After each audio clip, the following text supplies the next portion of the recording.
No idea how tempted I am to say it. Yeah, I know. I know, but still. Alright, so overlay is down. We don't need to play that anymore. However, I will inform Matt. We are up now. Alright, so hello everybody and welcome to Crabby D&D, the Dawn Seekers. I am here with my good friends and fellows. We have a full team for today's festivities. We have Malcom. Hello. Sasha. Hello. Elsyan. Hello, yeah. Queglod. Hello. And Bhold. Hello. Alright, hopefully I should get a message back soon. If not, I'll have to recheck you, Sam, just because well, you've got your mic. Yeah. Alright. Slightly closer to my mouth. Just don't want you to have breathing noises, that's all. He says, all good. On my end, it does look like Sam might be a little bit quiet. So if you want to just keep talking for a little bit, Sam, just to get a better sound test, Hello, just hello, to compare. Hello, hello, Paul says hello, hello, hello. Hopefully we should be good. Hello. That should be good enough. We'll hear back from Matt shortly. Other than that, yes, hello and welcome everybody. So he might be a bit quieter than usual, but it's not noticeable much. Okay, I'm gonna turn you up by 7%. Whoa, let's not go crazy. Alright. Now try. Sam? Hello, hello, hello. Okay. Hello. I'll turn you down by 2%, and then you should be good. The precision on this is difficult. Alright, 3% will do. Alright, I know you don't want to do 2%, so I'll do 3.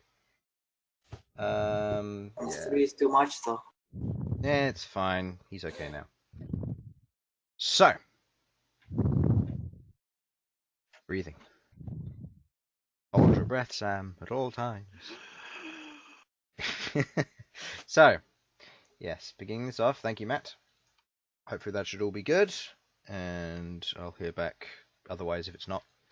So, first of all, thank you to Zenosa for the artwork that she has done and the effort put in. I have new tiles on the way, some more plot developing ones. Ooh. Other than that, I have had some new tiles made, which I don't plan to put into action for a while, but I've got there as a just in case. I'll also put them up against my players if necessary. Also thank you to Tabletop Audio for the sound that you provide through your free browser accessibility. Support them on Patreon. I do. It's completely free. And I spoke to them just before we started any of our D&D stuff, and I said, hey, do you mind if I use service for this? And they said, sure, go ahead. Just make sure that if you're earning anything, be sure to send a little bit of love our way. And I joined their Patreon before we started, just because they deserve it. It's a great sound service, and I want it to continue. So go and use that. Tabletop Audio. Ah. It means you can play Drunken Sailor on loop for the rest of your life. Yes. Sounds like a pleasant thing. Yes. Well, I'm sorry, but I'm out. You're I'm out. gonna leave. This sheer idea of it has forced me to become a hermit in the woods for the next 1,000 years. Yep, exactly. And also thank you to Dungeon Painter Studio for what you supply, allowing me to make simple maps like this with a little bit of wizardry, and recently owned by both Sam and Simon for their fun creations in their campaigns. So they both have. That's right. We got lots of campaigns to board. Lots of D&D campaigns. Far too much. Too many. I need 4 times per week. I don't have enough time. There needs to be another day just for D&D. See, this is the thing. Once this becomes popular, I know. Once once this gets to a point where we can all retire and we can just play D&D for a living, we can play D&D like 4 times a week. It's fine. What time we're doing Can I it jump- now? What times is now? Yeah, we'll be doing it like 12 times a week. Alright, fine. Multiple Maybe days. 3 booked. sessions per day. Oh man, Wait, wouldn't that be yeah. fun? I jumped from 2 to 12. Holy crap! Yep, that'd be fun. Anyway, so yes. Other than that, I don't have much else to say about what will be coming up. I do have holiday coming up work-wise, which means I will probably be spending the better part of 2 weeks just streaming. Yeah. I might join you on that. Yeah, you might join me on that. It depends what I'm going to do. I got Jurassic World Evolution recently because it looks fun. It's a cool game. I don't mind it. I got Frostpunk, which is a survival simulation sort of thing. And I've got more Cultist Simulator to play. So, you heard me right. It's a great game. It's a lot of fun. So, without further ado, let us sink our teeth into today's episode and session of D&D. So, last session, our party of adventurers, Sasha, Queglod, Elsyan, Bhold, and Malcom, finished a day of feasting, eating, and relaxation. The party went into the second day of the Harvesters' Festival, where Sasha sold an array of crafted goods to the festival folk, making acquaintance with a stone giant by the name of Obble, who explained his and his companions' presence in the city during the festival, and trading in some precious gemstones for Sasha's work of a magical weapon and some other goods and services. With free time on their hands, the rest of the party proceeded to roam the city, find a few pieces which caught their eyes while they moved, and some items were purchased by them. With this free time, Bhold used a currently unoccupied stall to set up an arm wrestling competition, where he intended to keep the pot. With a few wins under his belt and a raging fury coming over him, Bhold was challenged by a black dragonborn known to be Redok by Bhold, Sasha, and Malcom, the top fighter within the Undercity. With a close victory against this opponent, Redok spoke Behold's name before heading back and increasing Behold's total prize. As this all took place, the party gathered with what they needed before heading back to the Phoenix in the Undercity to rest for another day, this time to prepare themselves for a fight in the Church of Steel's arena against fierce challenges. So, you are all quite happily in the Undercity for all intents and purposes. You wake up, grab your breakfast, grab your food. You've got a few things to take care of. You've got about 6 hours before the fighting in the arena will actually take place. So, where do you wish to begin? Sasha, Yes, Bold. What is it?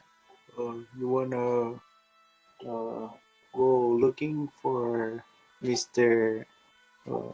Osbo? Osborne. Haven't seen him in a while. Yes. Let's have a little look-see around for him. Chris, do you mind if I roll to see how much I remember about Osborne? Sure. Make a intelligence check. No, God, no. Sorry, kiddies, but Sasha ain't the smartest. You remember that he was in a tent within the main courtyard at some point when you met him. You remember his general clothing. It caught your eye and was relatively different compared to most. Just a red robe and a simple bone mask that covered his face with 2 slits through it. He was located near the war room originally, but you also know that from what Martin previously told you, the merchant known as Osbone moves around a lot, and not just within the Undercity. I don't know where he'll be at the moment, Oh, but we Maybe could we talk can- to what was his name? The old magic seller. Oh, Infernal! Infernal, yes. He might have a clue. I am Malcolm. Would you like to come with us? Sure. Or anyone else, frankly. But I'm assuming Queglod has important things to do while the rest of us are fucking about. And Elsyan doesn't want to be seen with us plebeians? I've no real business to be dealing with it. Maybe I may as well follow you around. Oh, Well, excellent. Sasha, you know how much I like to prove you wrong, so yes, I shall come along with you. And so the reverse psychology works. Wasn't quite in character voice. I wasn't actually saying it, or was I? No. Right. Let's go then. So, I suppose we are heading to Yes. Infernal. okay. We will say at this point, Malcolm, you wanted to do your identification, didn't you? Yeah, I wanted to do it before we all met up. Yeah. So That's just very well. just as everybody is collecting for dinner, you finish your identification of the tan bag. Let me copy and paste. Handbag. Yep, the tan bag containing fluffy pom-poms. Oh, cheerleader Malcolm. They aren't big. They're quite small. Oh, Queglod's the cheerleader. Got it. Exactly. Exactly. So, Wait, what? Behold, behold, he's our man. If he can't do it, I'm sure. yeah, no, you're reading it correct. Yeah. What? Ooh, I like it. I don't have all the tiles for this item, so I will just be using a temporary creature on its behalf, but, you know, it's fine. I'll use generic human, because that's fitting. Not. So, you all make your Can I way share to... with the class, or no? You'll That's find out. fine. Oh God. You'll find out. Okay. You... So you proceed to make your way to where you remember Martin previously setting up. Give me a survival check, one of you, whoever's leading the charge. Do I get advantage because I remember stuff? Yes, you would, but only one person can make the survival check. I'm not the one who asked. Yep. Yeah. Okay. Oh, Not bad. that was almost very bad. That's 18? Plus 3. 18. Yeah. I basically remember your stats. This is nice now. So, with an 18, you find your way back to that same location. He doesn't seem to be about in this area, but you do spot him a little bit further up. Heading over there, you and your party travel through. It's in full swing at the moment. It's early in the morning. Usually it will be very dry. There'll be people coming back in from work, but it seems to be in full swing. And as previously found out by Elsyan, this place is going to be in full swing 24 hours a day. And it's just going to be a change of hands over who controls which stalls at which time. So there's a lot of movement and natural exchange of money at this time. While this is all going on, you head over to Martin's stall and you find him there. He's currently not serving anybody. And as you walk up, he goes, Oh, hello. It's been a while. Oh, hello. It's good to see you. How can I help you? Did you come back for that jug? Oh, I'm afraid not. But we were looking for some magical items. I have the jug. I have the portable hole, or the smole, as you wanted to call it. Yes, the small. Right. Have you gotten anything? I was wondering. You know how you had that drift globe? Yes, you bought it. Yes. I was wondering, would you? I know you said you didn't want to sell the like the key to making it. I'm looking to create something that isn't a drift globe, but is based along the same idea. I could give you the rights to sell said item, if that would be helpful for you. 500 gold. Wait, what is he asking money for? 500 gold for the recipe for the drift globe. I know it's more than Ah. usual, but I don't like to trade my secrets away so easily. It ruins business down here. That's fair. Could I get it any lower if I said I'm not going to sell it to anyone? Like, ever? Like, I have literally zero reason to sell such a thing. I literally just want to make it like a portable heat lamp sort of situation. Make a persuasion check. Oh no, that didn't go well yesterday. Just Oh, Just the not left that one. one. Just the left one. Yeah. And that's for the +2, 19. I guess so. If you're trying to experiment with the base recipe for the drift globe, you can probably get a little bit of work out of it. If you're looking for recipes in general, it might be worth speaking to the tinkerers. The tinkerers?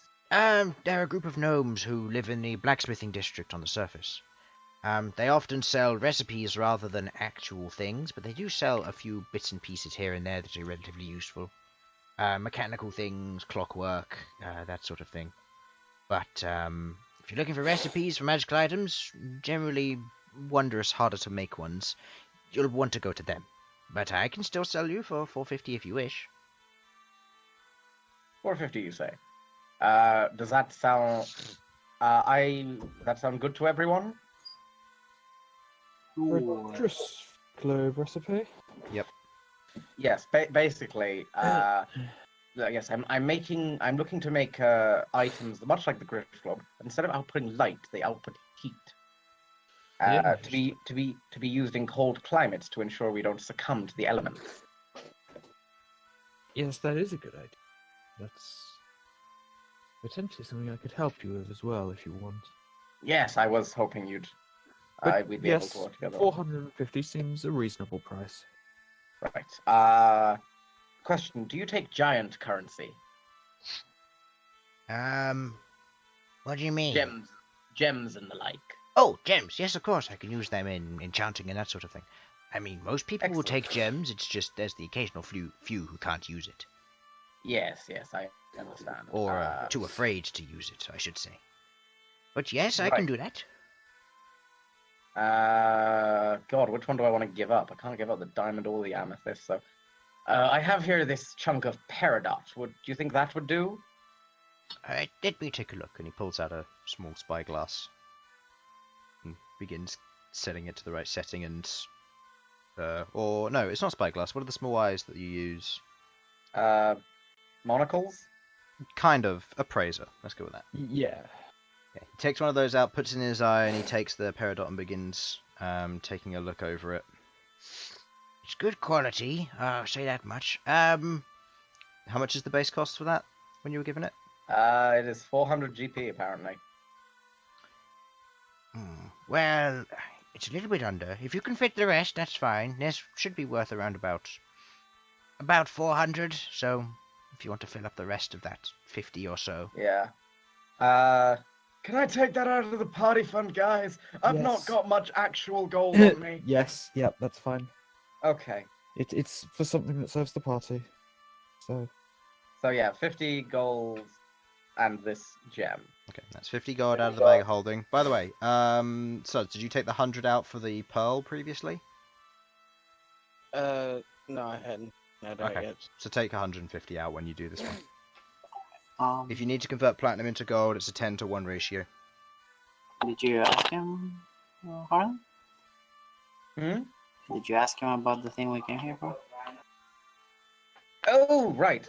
Oh, also, you mentioned an Osbone and you knew his location before. Do you know where he is currently? Yes. Let me see.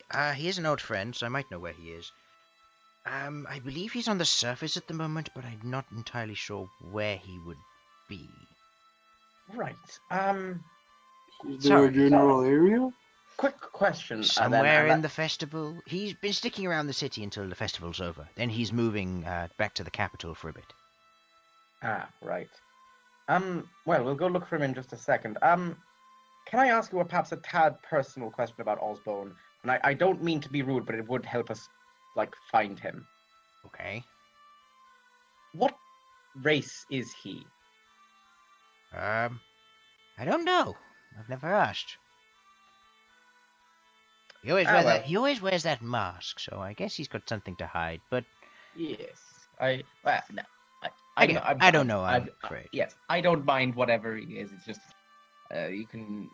It's sometimes a bit easier to ask around if you know what it is. I suppose I can just ask around for have they seen the big tent and the big and the map. What does his mask look like?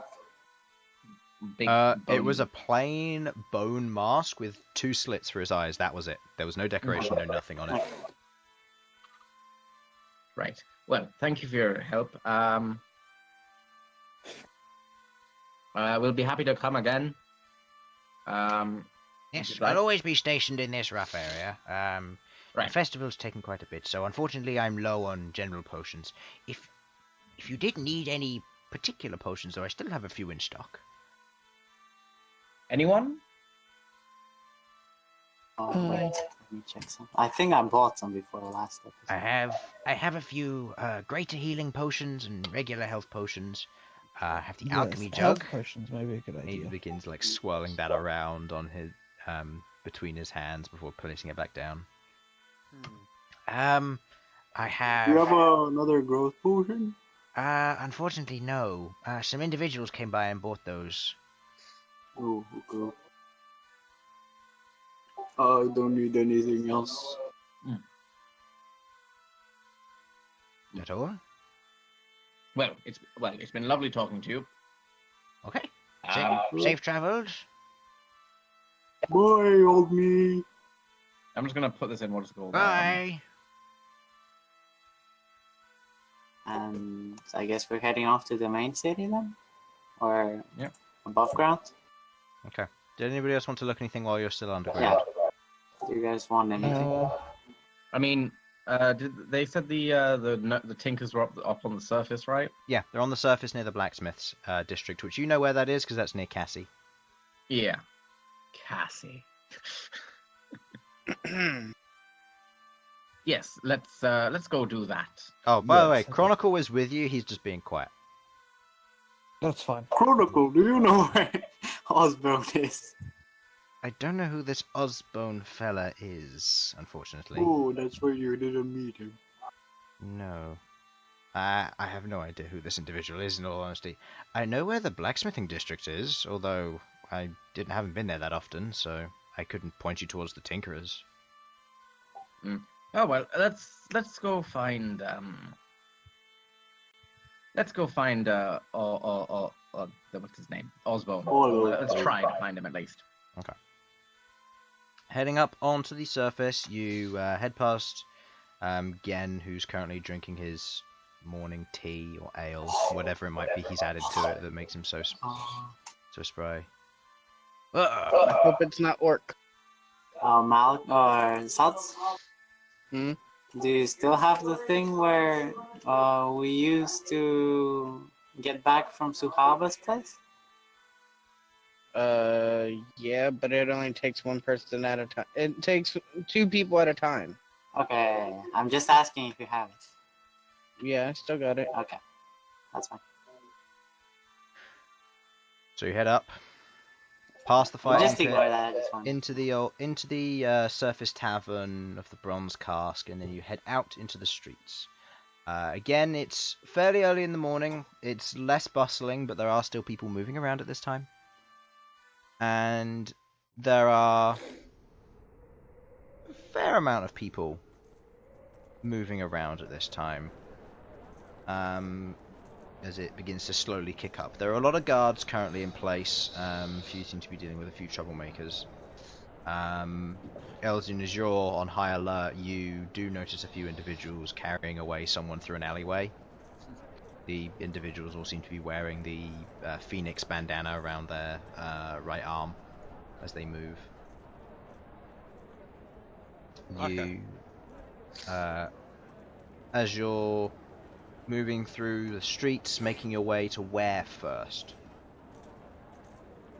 Where are we right now? Making my way downtown, walking fast, obviously. Sorry. So sorry. You're only sorry. Where are we? You would have been sorry if you didn't make the joke in the first place, but go on. Infernal, you actually had a thing to properly say.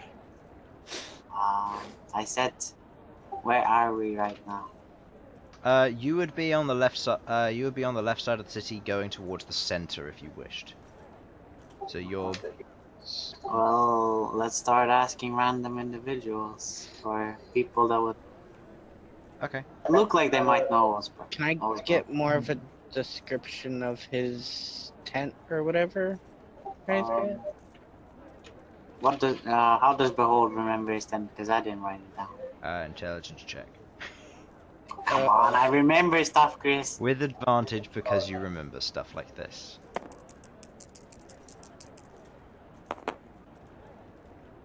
10. Okay, 10. It's a light blue tent. It looks quite small on the outside, but it's actually relatively large on the inside. There's a lot of room, a lot of space. The top of it kind of matches like a big top almost, going in a kind of that kind of shape. The doorway parts in the center, generally taking on that kind of feel, with this being folded back. So it's pretty unique, I guess? It would be unique in the sense that it looks similar to that of a circus tent, but it doesn't look that like, but it might not necessarily stand out because it's not very big. I mean, it is literally the TARDIS, though. Well, Not necessarily, it just feels small on the outside, but it's not, it's got quite a lot of room on the inside with the way he lays it out. Okay. Okay. I'll give the description of the outside of And the tent. he wears a white mask with only eyes. Okay. I'll give the description of Featherwing and have Featherwing fly up and try and see if he can spot it. Okay, so perception check on your part using Featherwing. Because you don't know where he necessarily is, it will be with disadvantage, but because you have Featherwing, it will be with advantage, so that cancels out doing a regular perception. Using Featherwing's perception stat. For you, Behold, or whoever wants to helm the investigation for looking for him, I would like you to make an investigation check, and somebody else can aid you, but only one person can roll. It's your choice. I will help. You will help? Okay, so Behold, you get to make an investigation check. You don't roll at all, Elsyan, it's just Behold. Or whoever wishes, Normal? or whoever advantage? wishes to make the investigation check. Well, how about... Okay, let's... How about let's someone metagame else here. make the investigation? Yeah, I'll make What? I'll make the check. Investigation is what? You don't even have good intelligence. I don't. I'll say Listen, on your guys, part, guys, because you're using intelligence. Featherwing, we'll Elsyan, skip that. please. Could you? Yeah. I got a +6. Yes. Okay. Let's aid him in that. Okay, so Elsyan, you get an investigation check with advantage because the party is aiding you in this search. So roll this one, then just roll the other one. Okay. Okay, Yay. nice. Roll 23. Okay. As you're looking around town, it's relatively difficult to find the area. You find whispers of, or you hear from a few people saying that there was a tent somewhere off on the more to the western side, closer to where the academy was. A little bit further that way towards the library. That reaches more of the kind of general shop area and general living districts of the city. It is possible they're there, but you'd have to again look into that sort of thing. With your perception, you don't see him in the local area. Okay. So if you wish to go again, you can look again with investigation. Should we go more north? Or not north, west?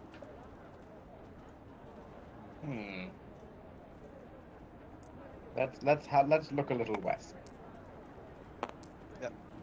I will roll. Yeah, so Okay. Again with advantage because the party is aiding you. Whoa! Okay, nice.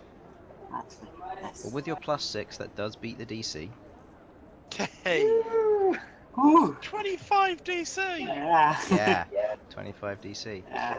He's Yeah, hard. not He's easy to hard. You did find. not want us to find this thing, did you? He is No, hard. it was last time as well because Chris rolled a 20 to find I it. rolled a natural 20 on the last time when Martin knew if Osbone was around. Osbone is very hard to find. Okay, so you moving around with a look at a little bit of investigation, with a little bit of help from Featherwing in the sky, you eventually find the tent of Osbone. This probably takes you the better part of an hour, maybe 2. But you eventually make it there and you find the tent of Ozbone, and as you head inside, I assume? Yep. As you head inside, the outside world seems to quieten down quite a lot. Doesn't sound like there's as many people outside. You can still hear the gentle breeze and wind through the air at this time, as it blows through the tent and along the streets.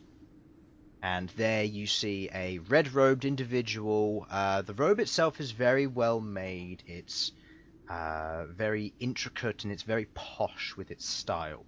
The mask is on with the two slits, and as you enter, the individual bows and then kind of gestures with both of their hands each way to the left and the right, wearing what looks to be a set of long sleeve leather gloves with what looks to be a simple stone on the back of the hand that's put into the gloves. Hello. Oh, hello there, Osbone. Been a while, hasn't it? Gives a nod. Let's take a look-see around. We brought our friends like we said we would. Hopefully we'll be able to do some good business. Gestures in the general area. You see that quite a lot of things are still in place. A few things have been sold. It looks like the spell scrolls have been completely bought out. And there seems to be less health potions for the most part, along with some of the cheaper items are not there. But other than that, it looks like quite a lot is still here. Can you give us a quick reminder what it was? So, you have, from what you remember, there was that ring, which was so interesting to some of you. Yes. There seemed to be only 6 potions of greater healing still in stock, rather than the 10 there was last time. There is the amulet that you also were slightly interested in. I don't actually remember what the amulet does. The amulet of proof against detection and location. There was I thought that was the ring. What's the ring do? The ring does the helping you against someone. Right. Yes. You remember now? Yeah. Okay. Yes, I remember my issue. Yes. Then there is. Then you have. What else is there here? Chestplates? The breastplate is still here. Yep. There is also the intricate boxes as well, which contained the objects that you also had interested in but were turned away because of the price. There is the cloak that still remains here, hanging up on the wall, and there is still those 2 wands that are in there on their intricate stands, and what now looks to be 2 large sacks, both of which are placed on one of the tables next to the wands.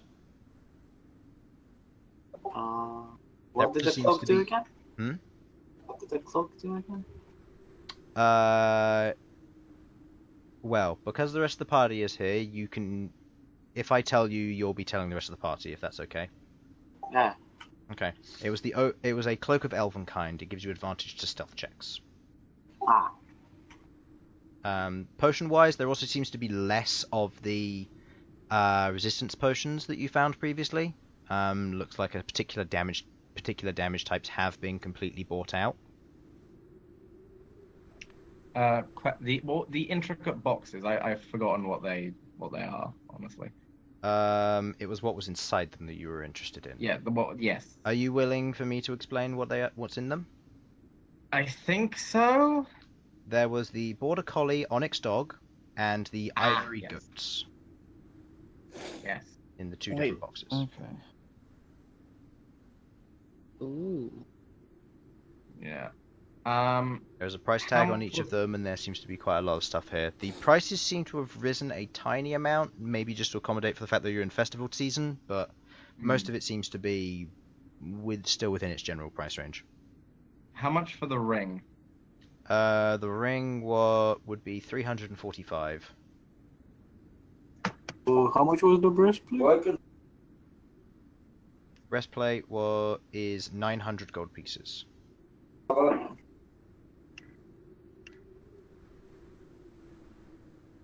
If anybody else wishes to take a look around at any of these items, you can proceed to look at them to get their general idea of what they do. I don't believe I've been here before, so I'll take a quick look around. Okay. For any...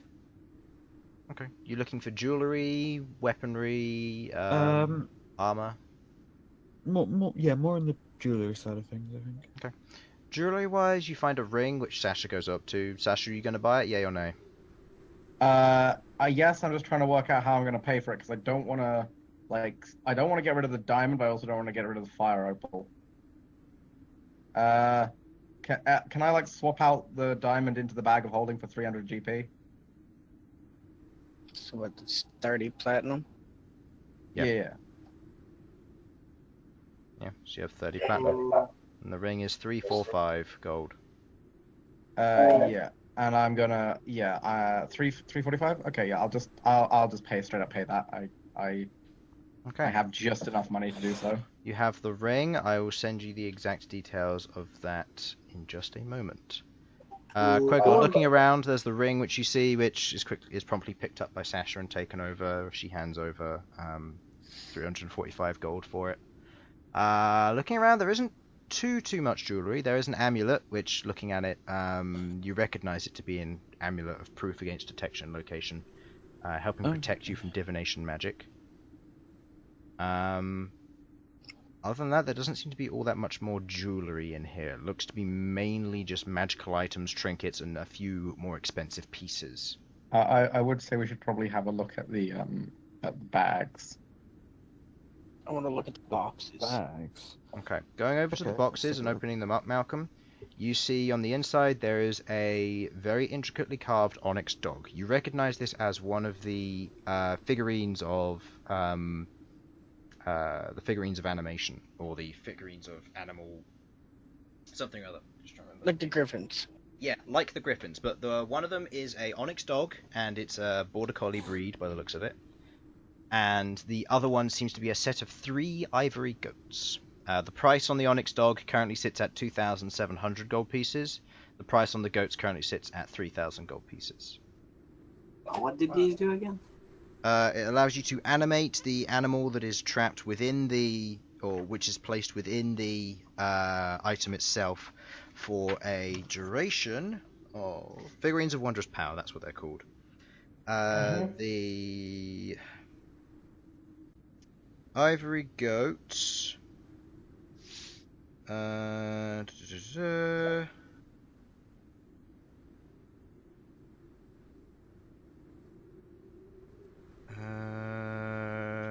Okay. There are 3 types of goat that you can utilize.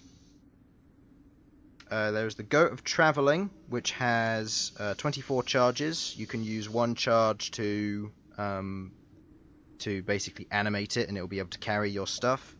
There is the goat of travailing, which has a longer cooldown on it, but it becomes a giant goat, which is basically your companion for the better part of a day, or no, for 3 hours rather. And it can be used once every month, so keep that in mind. And then there is the goat of terror, which becomes a giant goat for 3 hours, and it does quite a lot of damage, and it has a wisdom save against being frightened from it. You can use this once every half a month, or 15 days. The border collie, or the onyx dog, it can stay in its form for 6 hours. It has an intelligence of 8 and can speak common. You can use it once every 7 days, and it acts like a creature. It can also see invisible creatures within 60 feet of it.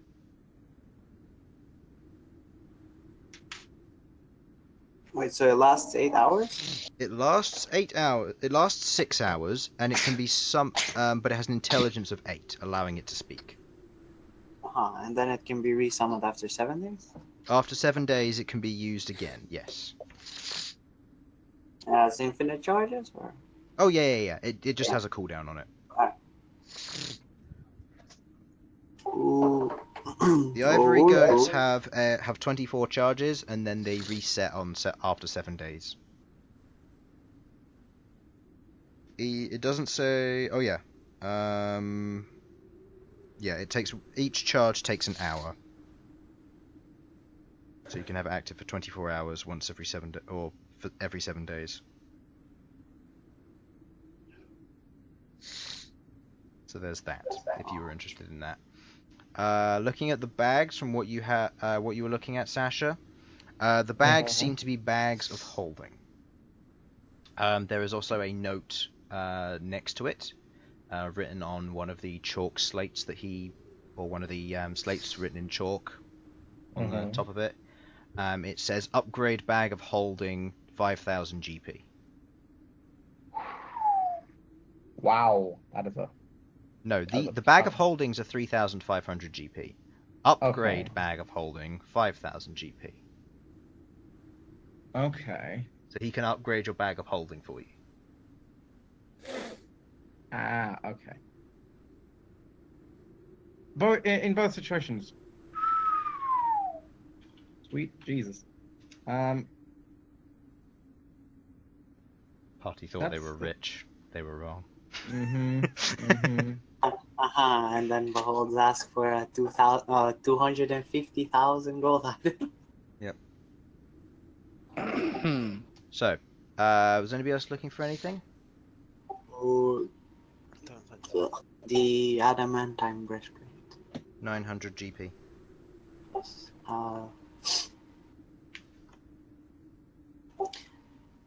Wait,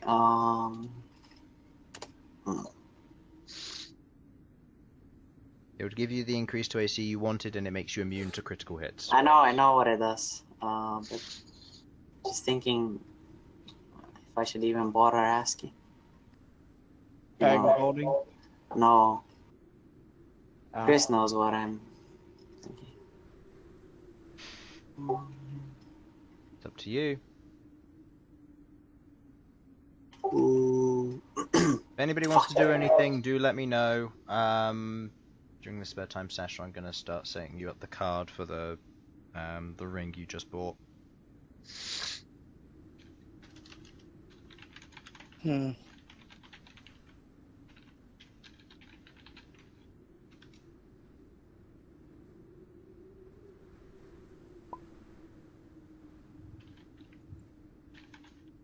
Someone left.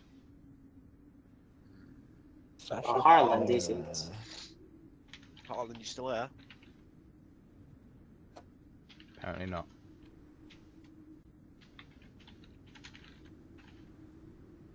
Anybody else want to do anything? Elsyan, Queglod? I don't think so. I'll let everyone else do their buying for now. I'll take the adamantine breastplate. Do you have the money straight on you? Yep. Okay, that's 900 gold. You have the adamantine breastplate. It acts as a regular breastplate, which is 14 plus 2. Max of 2, which is your dex. And it gives you resistance to, and it gives you immunity to critical hits, so you do not take the double damage. Oh, old bone. Gives you a nod. Is it possible to make this stronger? Pulls by a piece of slate and begins to write on it in chalk, turns it around and it says, it's possible, but it's dangerous. How dangerous? Turns it back around, rubs it off, and proceeds to write it down, turning it back around, and it reads, the enchantment and the adamantine may be lost. In doing so, I will need appropriate costs from you. How much would that be? Turns it back around, rubs it off, and writes it down.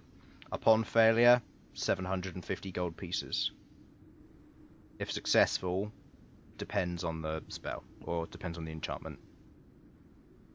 Well, I don't care. +1 to AC. Okay, in which case that would be, according to my notes, a +1 is at least 350.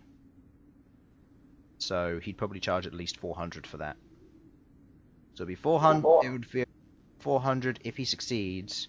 If he fails, you have to pay 750, and you lose the adamant. Unless you want to lose the adamantine effect and you just have a breastplate. And he has to have the breastplate for at least 3 days during that time.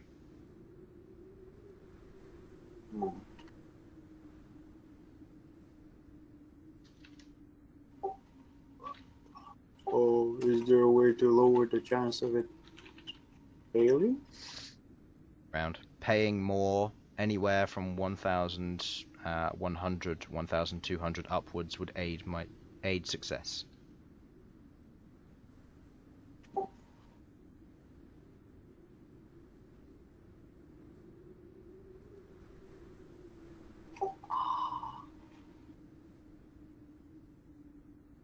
I have 800 on me right now, so.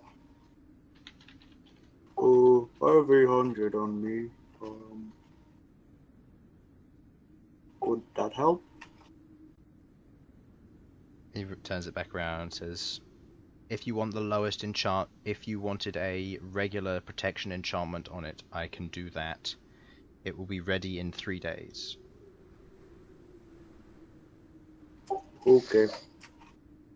I hand him the breastplate and the gold. 400 gold. Or does he? Yeah, he takes the 400 gold because he needs it to buy the components with. And And to increase the chance, I need to give him 600 more? 600 more, yeah. Oh, do you guys mind lending me 200 gold? Guys? I don't have the gold to lend you, but Suppose you can take it out of the bag. How much is in there currently?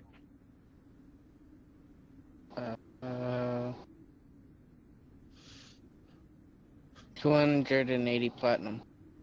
So about 2,800.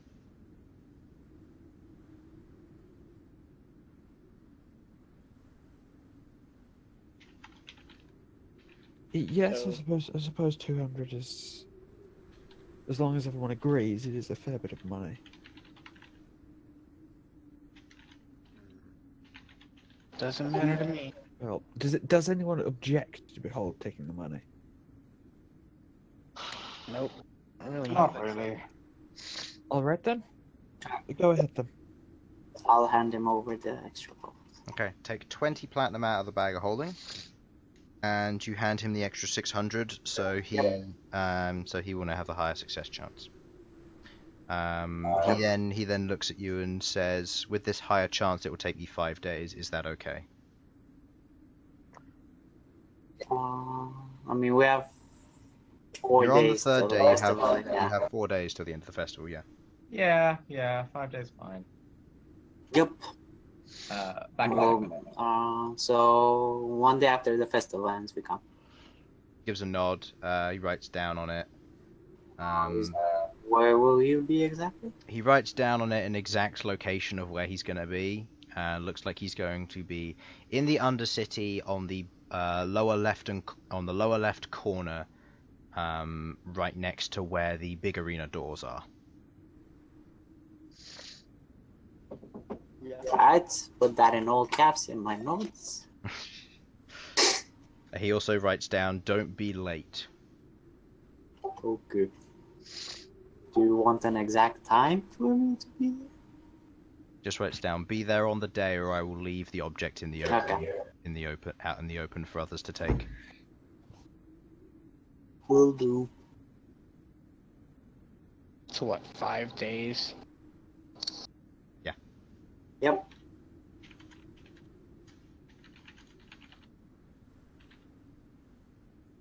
Well, I'm done here. I don't know if you guys need any. Nope. Anybody else want to do anything? Nope. I'm fine. I know. Okay. So,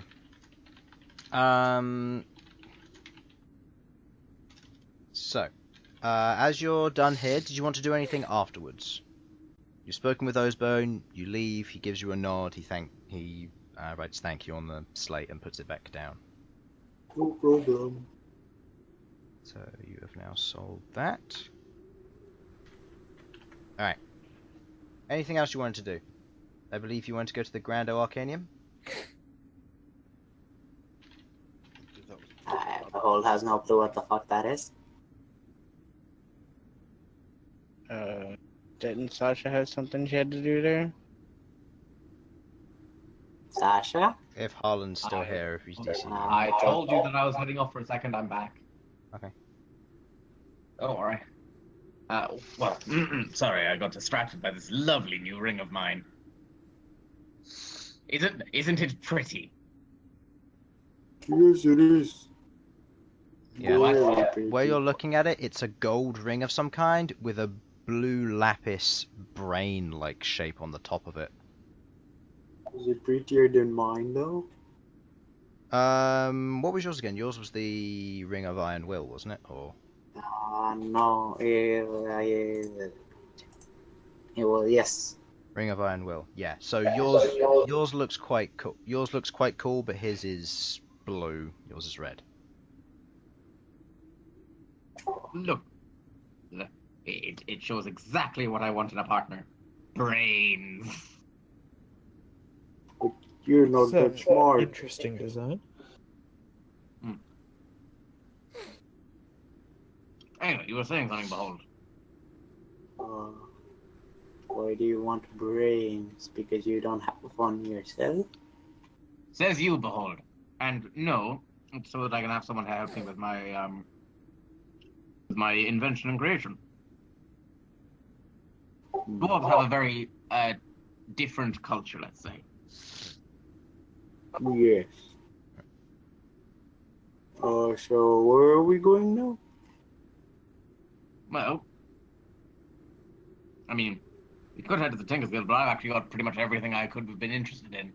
So my plan was to head with Malcom to the Grand Arcanium to basically just learn a couple of things. Bhold loves learning. No, he doesn't. Okay. So, Malcom, you're leading the charge on this? Yeah. Okay. So, survival check with advantage due to your Outlander. As you are helming the going there. Okay, easy enough with your survival. You get there in one piece. The people outside, they're still as noisy as they were. It seems to have livened up quite a bit. People seem to be selling a lot. And as you get to the area, the crowd seems to die down slowly. As you reach the outside of the Grando Arcanium. For you who haven't seen the Grando Arcanium, it is a very tall tower, probably somewhere in the midst of about 140 to 200 feet tall. Jesus. The main thing that catches your attention, though, as you begin to notice it, is its shape.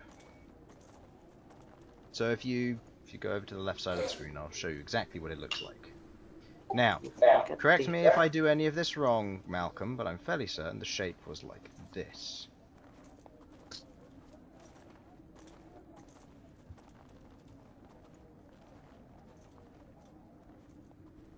And then it That's wonky. had a room coming out that side and a room coming out that side. Wonkiest thing I've ever seen. Oh, Yeah, and then it had supports and stuff that. It's going to be one of those kinds of wizards, is it? Yes, exactly. As you're also looking at the it, Unseen University.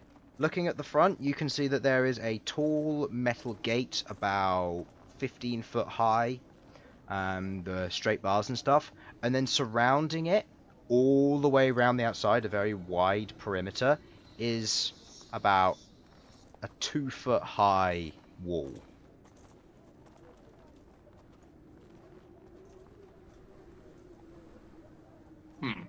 Well, Queglod-sized wall. I'm gonna go and put my hand on a door again. Okay. You place your hand on the door, and as this happens, you watch as there's a light blue glow on the front of it, and a voice erupts from it. Who's there? My name is Malcom. I came here a couple days ago to get something identified. Oh, yes, with the dragon egg.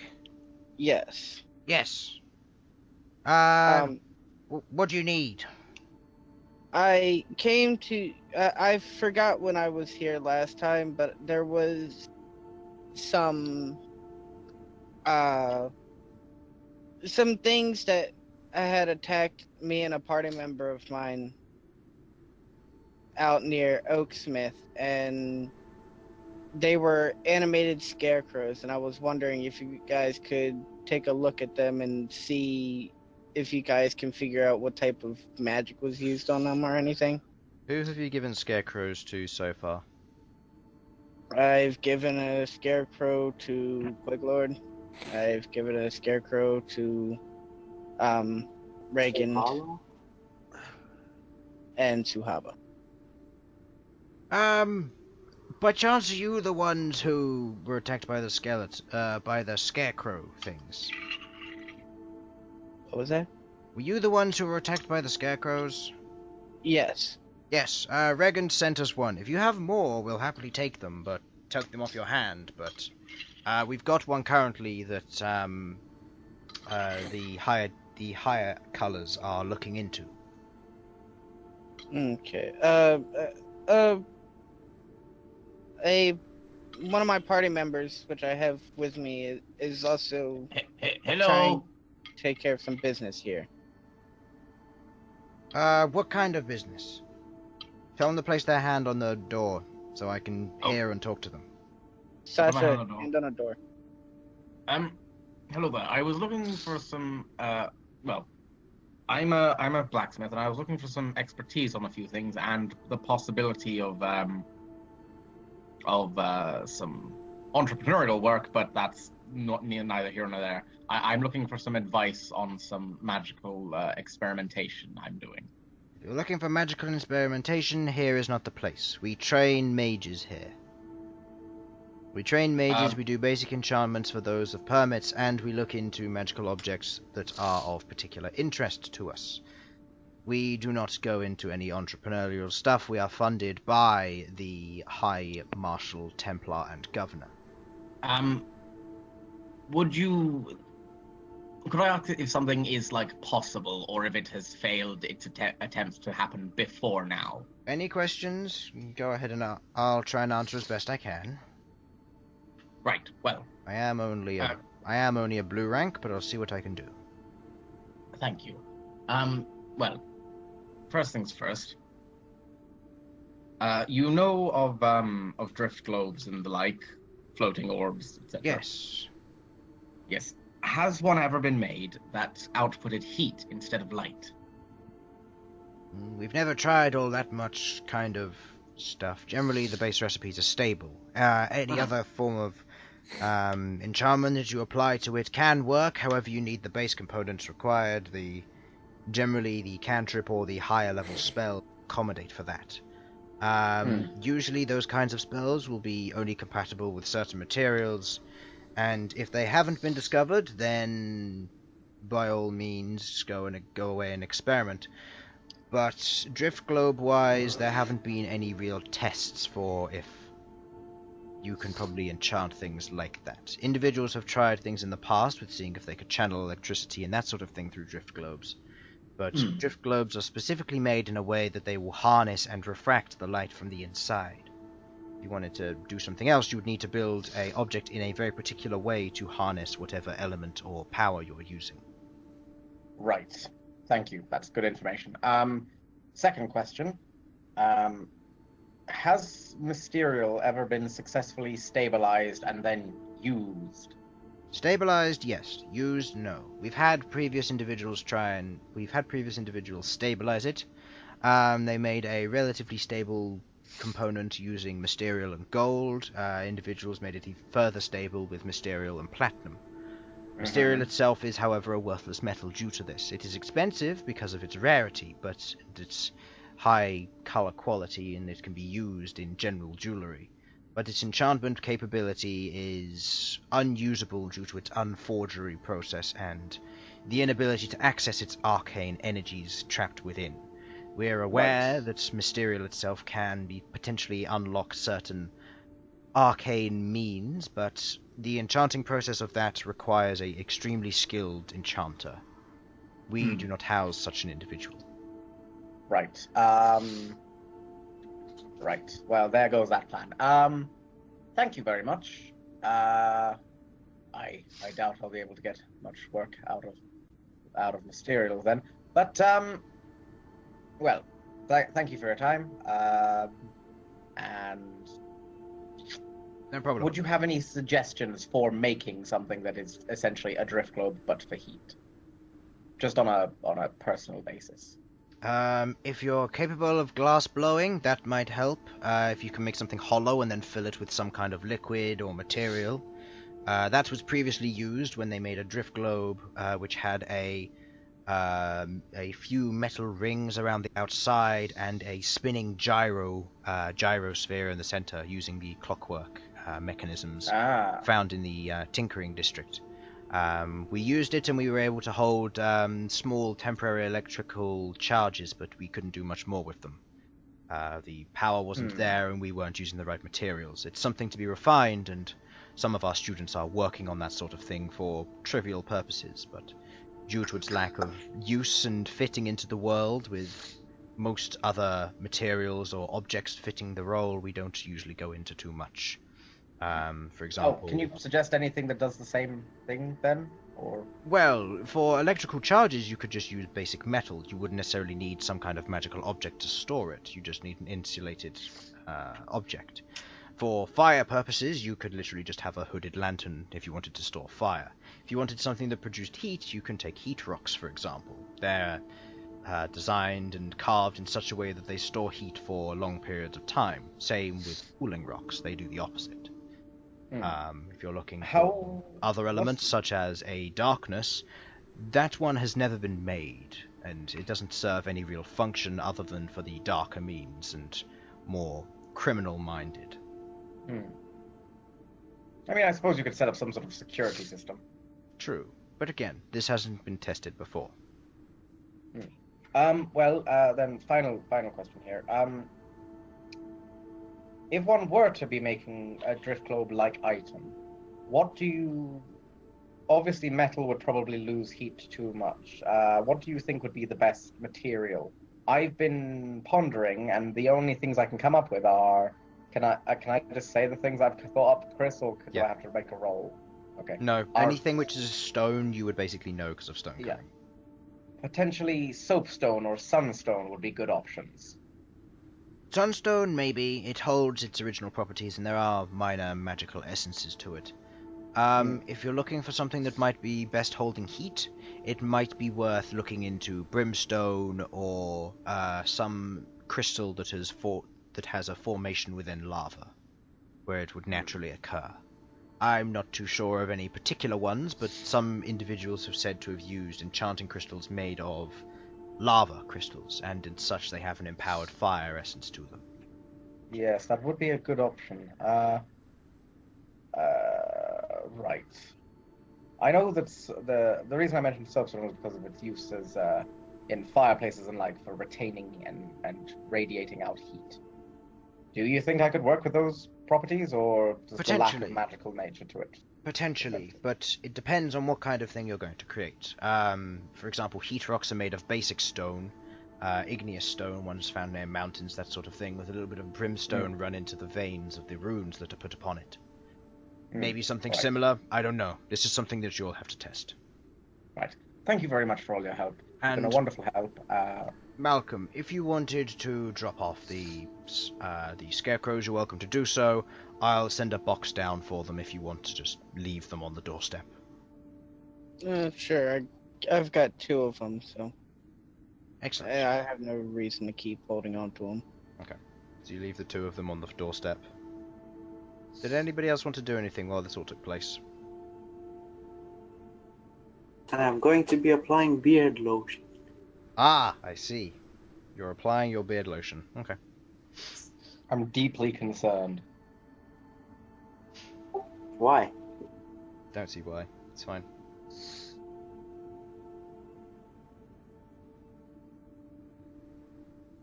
Alright, so, what would you like to do now? I have nothing else. Oh, Sasha. Yes? He mentioned something about You have needing access. an experienced enchanter for the other thing you were talking about. Yes. Uh, after the fights in the arena, I can possibly help get you in touch with an enchanter that I know. That would He's be supposedly the best in the city, from what I've heard. very helpful. Does he have ties to Malcolm. Hmm? You literally just met him. That was him? Yeah. Oh. Yeah, his name. I didn't Who's remember his Thursday? name. Oh, well, you should have written it down. But yeah, you literally just met him. Oh, okay. That was Well, fun. great. Let's go find him. I can't wait to meet this new NPC who we totally haven't met before. I didn't know, alright? Right. We can always circle round. He probably won't be there, if we're honest. Oh, well. So, was there anything in particular you wanted to do on while you were going about your business? Honestly, I'm ready to just go. Do this thing. Fight, fight, fight. Okay. No one has said they want to do anything else, so we will take our quick break there. We will be 5-ish minutes. Harlan, 5-ish minutes. Please. 5, Harlan. 5. But I Not 50. want to go. I want to go for a run. No, 5. Alright, so we will be back shortly, and when we return, our players will be just about to enter the Church of Steel in preparation for their arena run. So, Woo! be back in a bit.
Oh, bend over. Alright, I guess you wanted even more.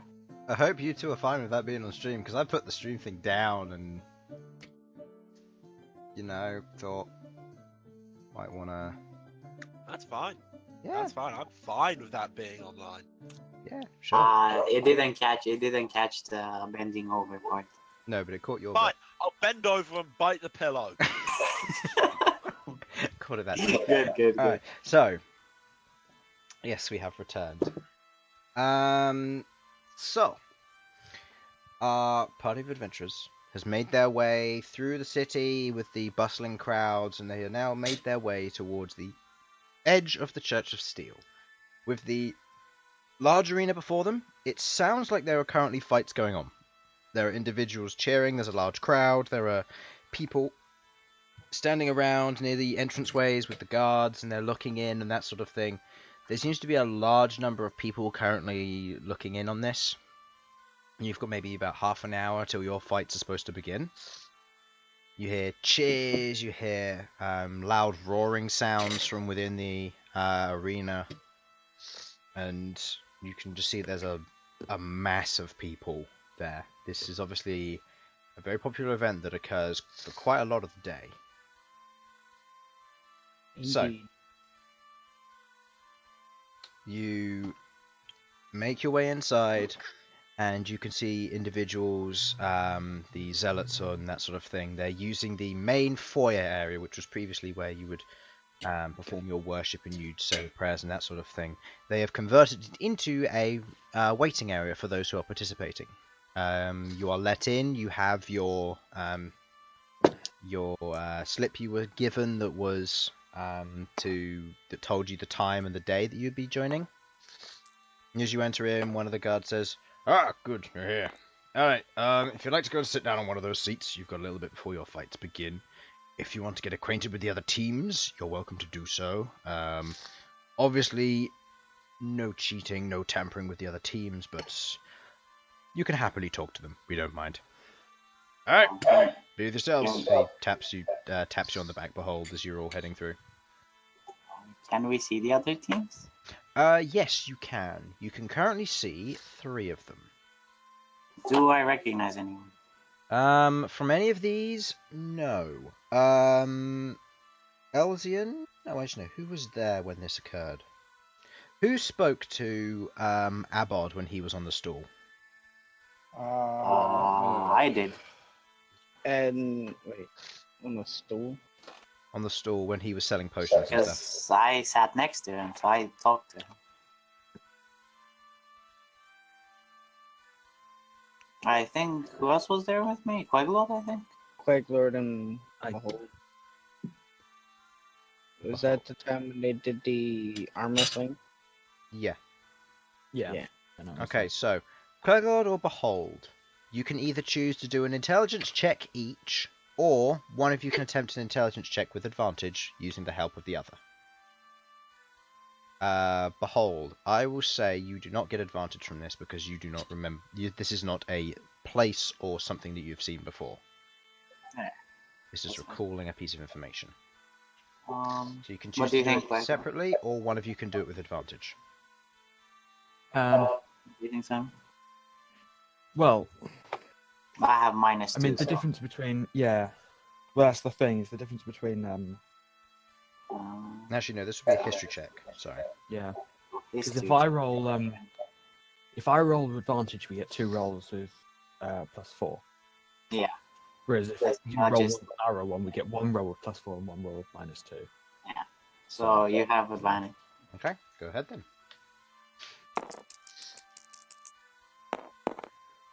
Okay. Ah, nice. With 21. what you remember Abod speaking about a group of individuals. One young human individual who was walking around with what looks to be a crossbow on his back. And he was with 4 other individuals who were completely hooded and cloaked. And you can see them currently sat over. They are the ones who bought strength potions and growth potions previously.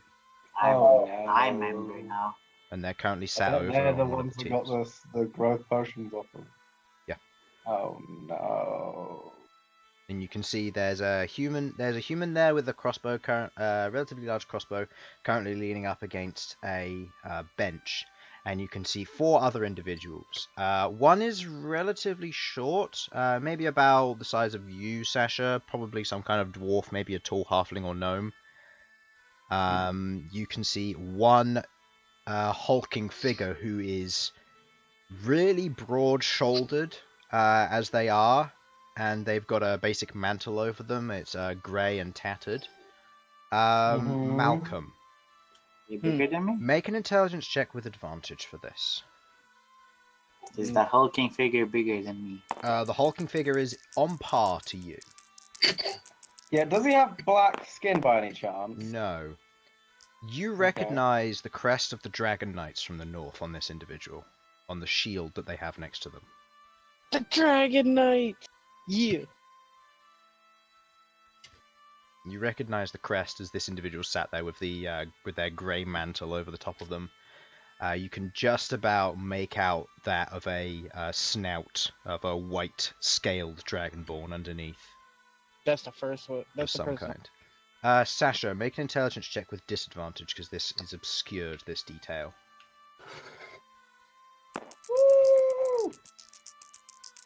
Oh God, help me!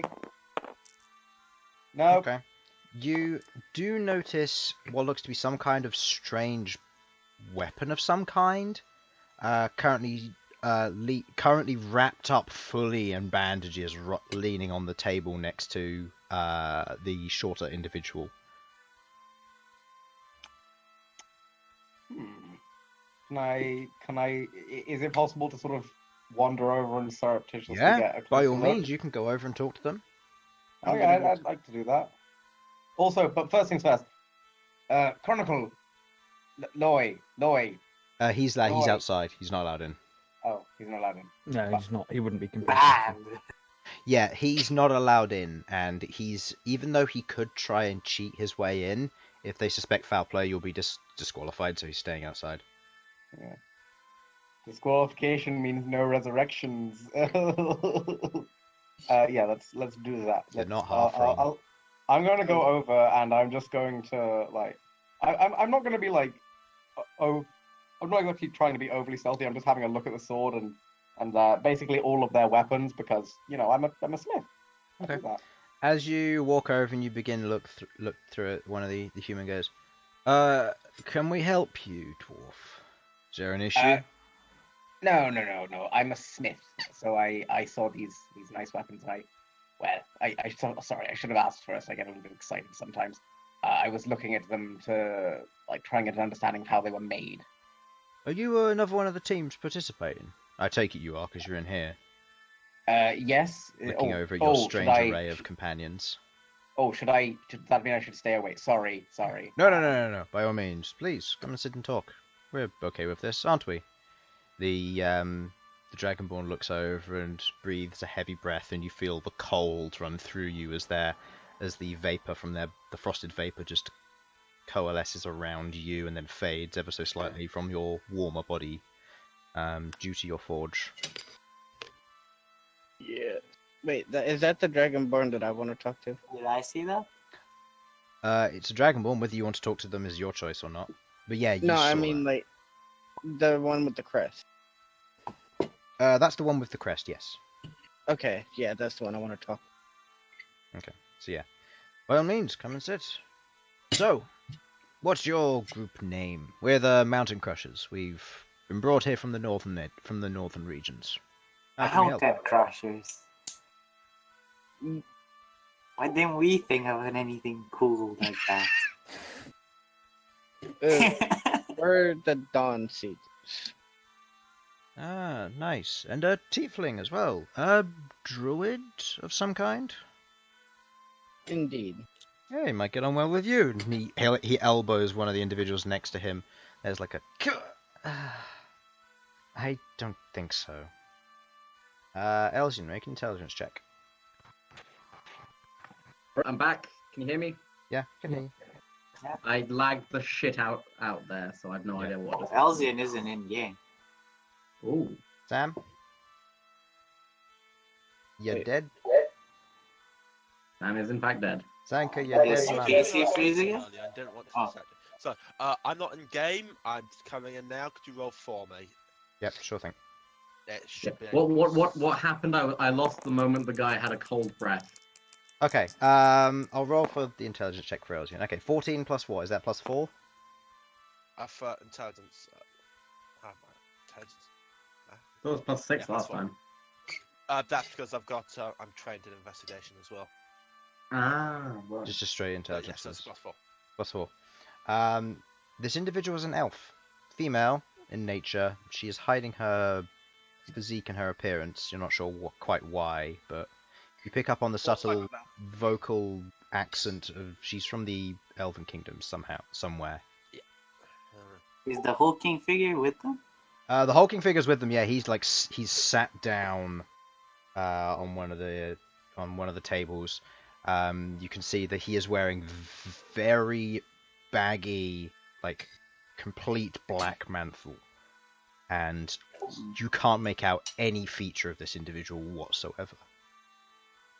I'm gonna look. I'll go towards sit next to him. Okay. You go sit next to him. The individual turns their head ever so slightly, and you can't see underneath the dark hood as it is. It's a ghost. Hello there? It's actually 3 gnomes and a And trench coat. and turns their head back to just looking straight ahead, kind of off in their own daydream. The low grunt with that as well. With what you missed, by the way, Sasha, the individual breathed a ring of cold air at you, which circled around you, and then due to your forge domain, it dispersed quickly, but you felt the chill through your armor. Ooh. Ever so slightly. Of the white Impressive. dragonborn. Does the big guy have a weapon next to him? No. Okay. The big guy is I'll, carrying no weapons on them, seemingly. Okay. Or at least they're I'll, not out, or they're hidden under his cloak, maybe. Oh, I'm gonna Chris, head you over to, didn't. Yeah, I'm gonna head over to Bhold at this point. Okay. Uh, What did you say, Harlan? Did you do this hulking figure? I don't suppose he's one for collecting things, is he? You don't know. Aha! It's all right. It's okay. Yes. Anyway, Yeah, fine. It's definitely not broken. No. Not one bit. no. Look, it needs playtesting somehow, okay? What's happening? Nothing. Oh, this is something that you, just because you zone out He of doesn't even know. what I do Because I between zone out. sessions, you don't know. Oh, we're fucked. Oh, I feel like No, I this wrote is that a horribly. you versus challenges, not challengers. You won't get to fight their team. I'm gonna. I Okay. feel like you're just Why saying did Queglod come to him? Yeah, I was just gonna say, you're not bothering this nice fellow, are you, Behold? Well, he doesn't want to talk to me. I don't know if I did something wrong. He's fine. Yes, I'm sure he's just preparing for what is to come. I turned to the gun. Yeah, sorry about this. We'll leave you to your preparation. Oh, by all means. It's interesting to see another team perform in this. This is the human at this point, the younger one. It's interesting to see a team perform. We haven't seen all that many. It's good to see there's another dwarf here, eh? Giving a nod to the shorter fellow who, at this point, goes, fine. Pulls back the hood, and you can see a bright orange and scarlet mixed in braided beard that is tucked into his cloak. You can see wrapped around his neck are these large metallic orbs, just in some kind of chain or necklace almost. As he sits there. okay, so I'm assuming I recognize what families he's from Yes, immediately. you recognize the family he's from. Which is Rustbeard. okay. Just making sure in case there wasn't another Yeah. like fire-based No. one. There's the Oh, Rustbeard. Rustbeard. Hello, Smashfist, Sasha. Pleasure. Yes. Ugh. This, Oh, what was his name? What was the other dwarf's name? Which Regan. one?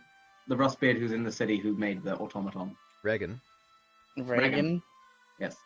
Sorry, I keep getting confused with another character called Reagan from a different thing. No, that's fine. It keeps throwing off. There's a Reagan Rustbeard in the city. I don't know. I if know. you... He's Oh, a distant excellent. relative. I mean, he's not really that bright though for what he does. He works on larger things rather than smaller ones. Doesn't take care for detail. You can see at this Yeah. individual, by the way, he's an old dwarf. He's got Mm. wrinkles all over. He's seen better days. He's got like a partially damaged eye.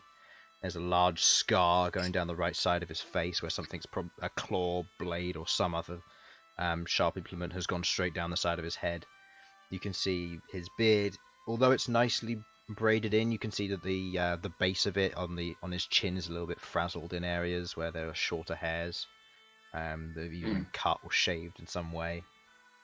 You can see that the top of his head is almost completely bald except for a single mohawk-like plait that goes over the back of his head and down his neck. Yes. Oh, well, I don't suppose you've heard anything about any of the Smashfists in the capital, have you, recently? God say, I mean, if you were the Smashfist family heads, the ones who used to be in some of the more dense crafting cities, have decided to move back to near Boston. Yes. A few have left, but from what I've heard, the main seat's open. Apparently the head's Yes. died and all the direct heirs have dead, so it's currently a power struggle within the family until someone steps forth. Not all of the direct heirs. Hello. Your Hi. one? Well, you Yeah. took your bloody time, didn't you? Been almost 4 Sorry. years since that incident happened.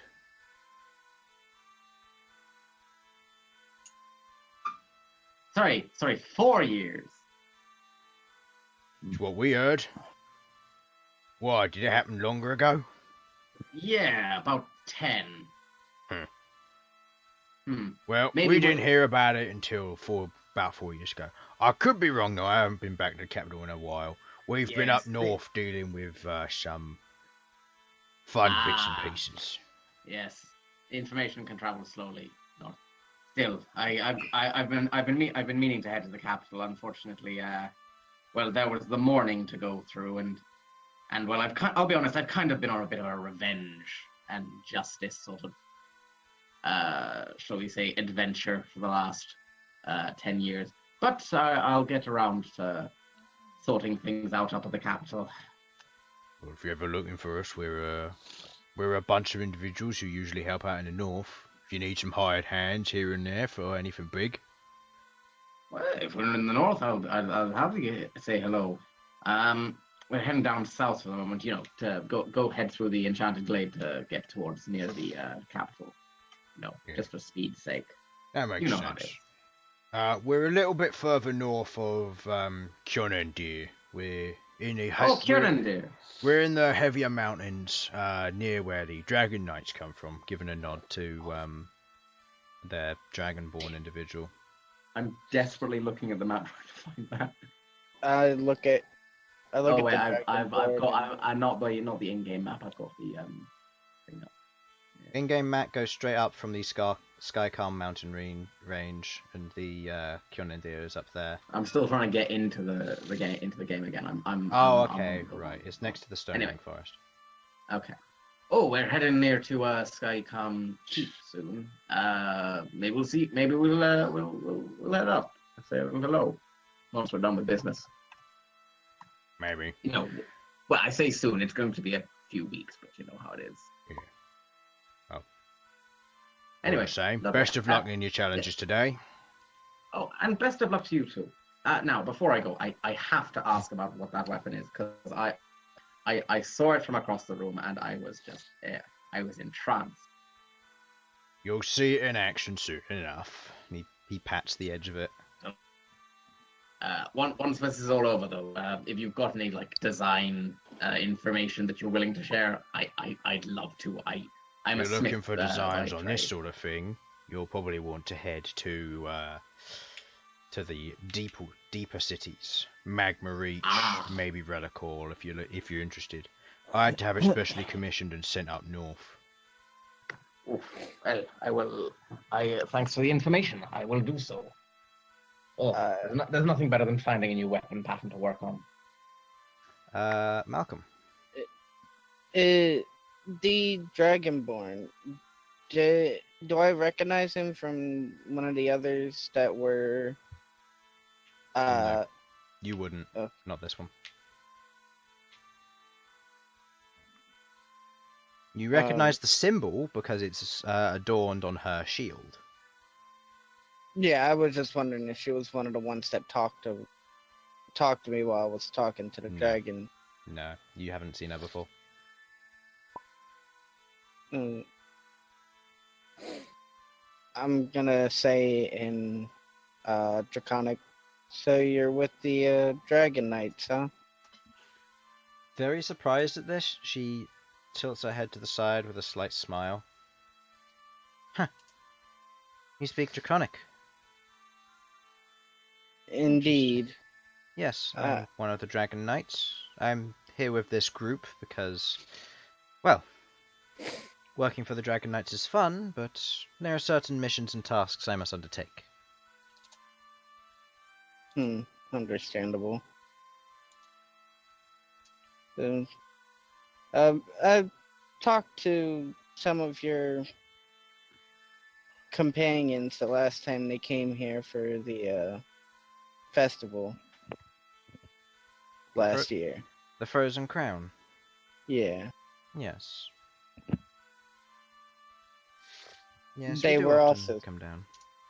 They were also surprised that I knew how to speak Draconic, and especially when I started talking to the dragons. Well, all the same, it is to be unexpected at very least. Tieflings are not ones who are often acquainted with that of Draconic heritage and the language, but it is a pleasant surprise. Well, after a dragon attacked my home before I left the Barren Lands, I wanted to learn more about dragons, so I learned the language. A strange reason, but a reason nonetheless. As long as you have a purpose in life, then keep moving forward. Indeed. Best of luck in the fights. You too. Gives a nod, looks at Featherwing, gives us a mild bow with her head. You watch as shortly after this, after you've finished all your conversations. Elsyan, did you want to talk to anyone, or Queglod? No, right now Elsyan's people watching. Just double check. Am I still muted? No, I'm not. You aren't muted. You're just very quiet. Am I? Is this There we go. better? That is better. Actually, no, that's far too close to my mouth. Now I gotta talk in Druidic. But no, Elsyan's people watching, trying to figure out what flaws these people might have, like if they've got any weaknesses. Okay. Give me an insight check. Meanwhile, Malcolm starts speaking another language again. Okay. Insight-wise, they're a fairly balanced composition. You don't necessarily... They don't have a cleric. They have a paladin, which have some healing capabilities, but you're not entirely sure what the others can do. Do they have any like old injuries that may occasionally flare up? Or... The dwarf has a partially injured eye. The human and the dragonborn don't seem to have much issue, and the other two are hidden still. Okay. Fair enough. Has anyone spoken to the elf yet? Nope. No. No, I'm gonna go. Queglod, did you want to speak to anybody at all? No, not particularly. I'll just be preparing for the challenges. Okay. I'm gonna go talk to the elf. Okay. Ah. Hello there. She looks up. You can see underneath. You can see a kind of a light almond-skinned elf with what looks to be the hair pulled down to each side, bright green eyes on the inside, and what looks to be a tattoo of a sun on her right cheek and a tattoo of a moon on her left. Are they? Do they symbolize anything? Are they part of any religion? Give me a religion check. No. Why did I say religion? Why did I say organization? It is a religion anyways, but you would still have to do the check, yeah.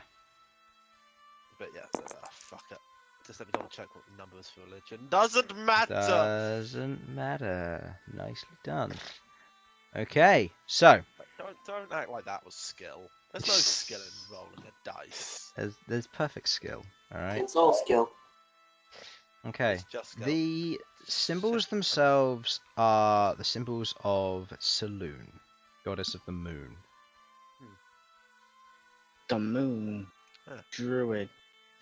Circle of the moon. Ha! Maybe, maybe not. It's Does a religion. Elsyan You come don't to know. this amazing realization?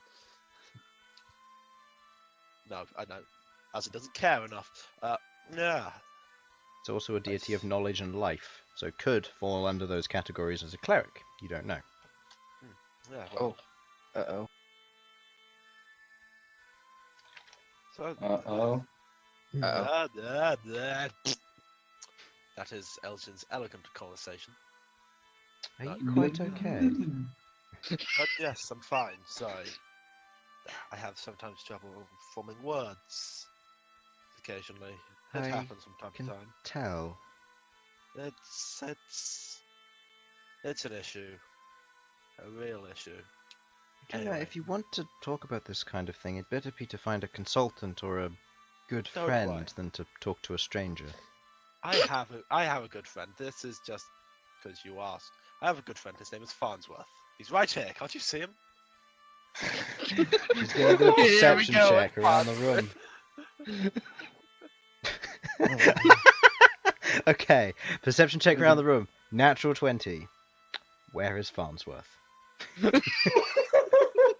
Farnsworth is standing right next to Elsyan. In Elsyan's mind, at least. He doesn't Okay. exist. How can she see him? She can't. I see. I Maybe. don't think you do. He's right here. You know what? Anyway, my name is Elsyan. And what might your name be? My name She is getting the pauses. fuck out of here. She's just completely silent when you ask her that. What's wrong? Trying to hide from somebody?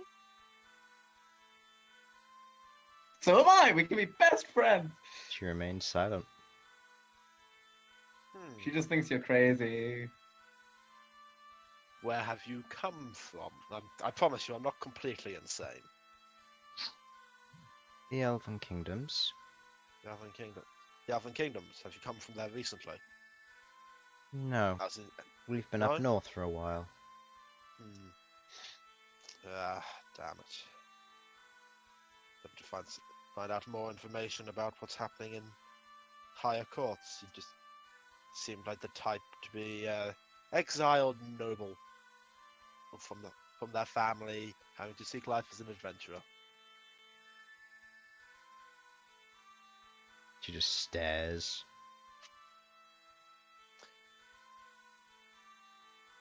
Okay then.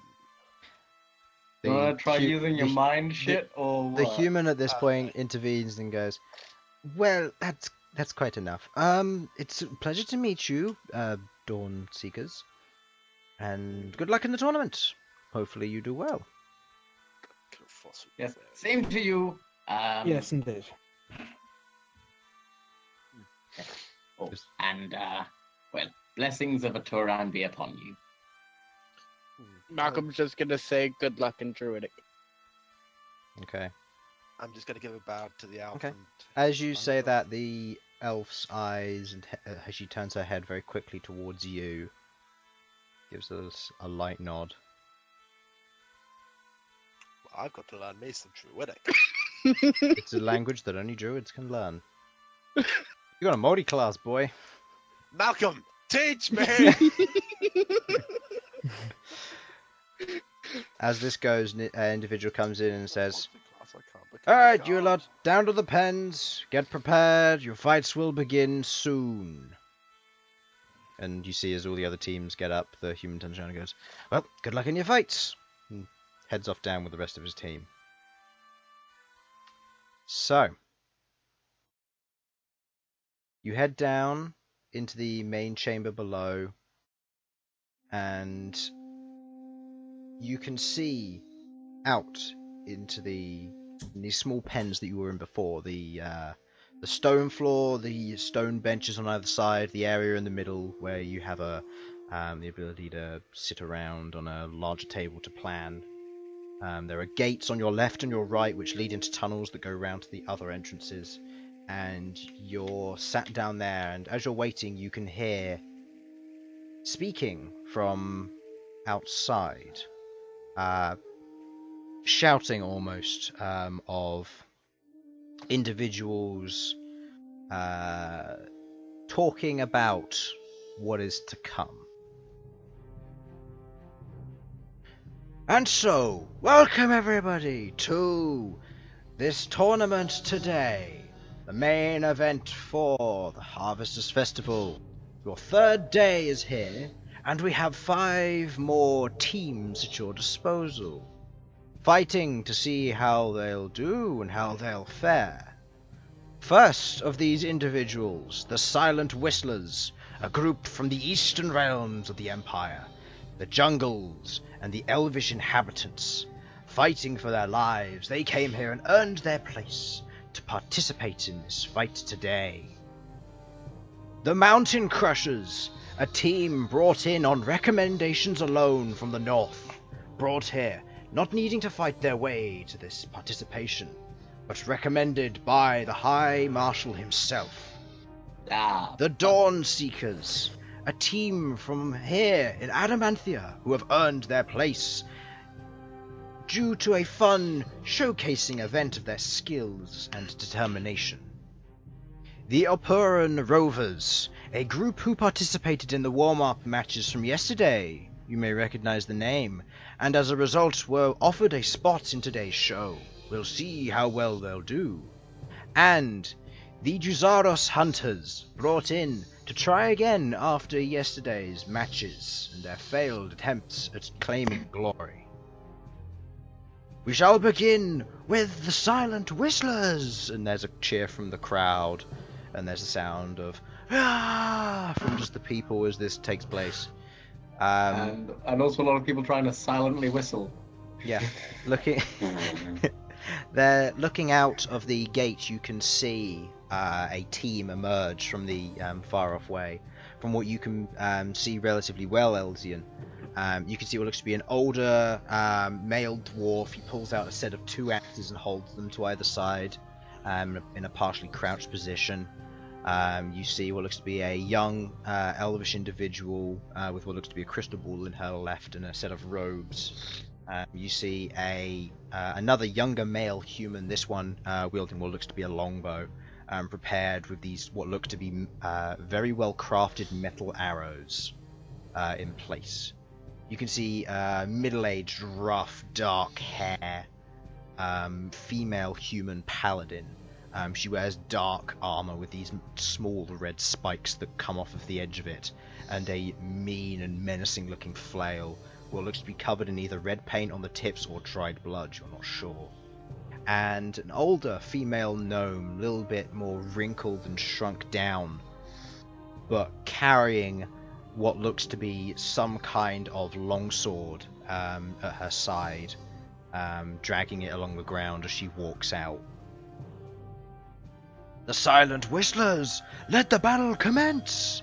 You watch as all the other gates at this point, that aren't including competitors, swing open, and you can see from it, you hear doof, doof, doof, doof, doof, doof, doof, and you hear the sound of heavy footsteps followed by a zzz, and a slowly but surely growing sound of insects as you watch as these 7 large walking hives proceed to out of the gates, and these large swarms of bees and wasps and other flying insects shoot forth at these individuals.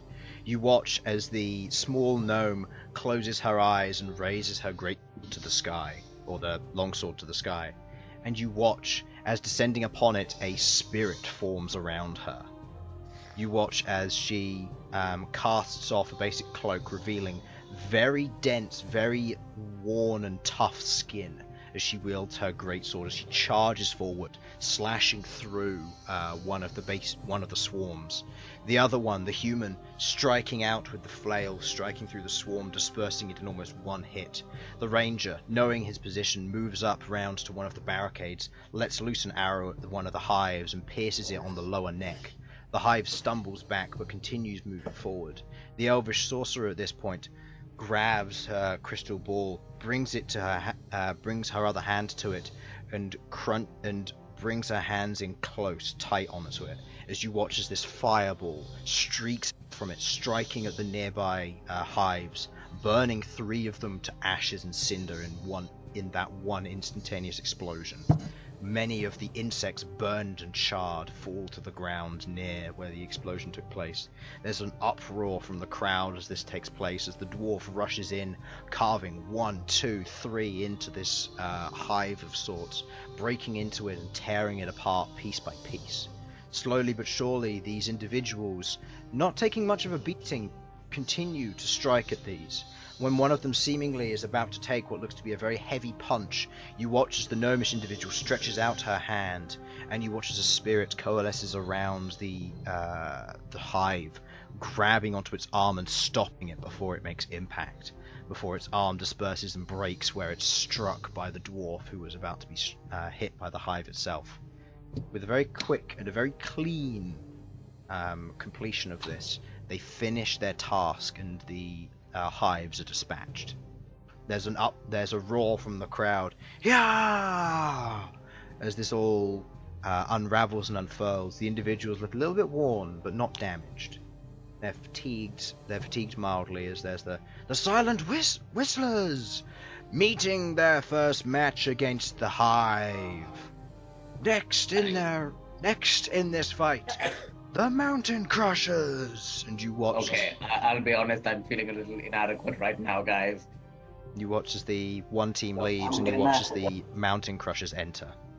I'm gonna have my eyes directly on the big guy. Okay.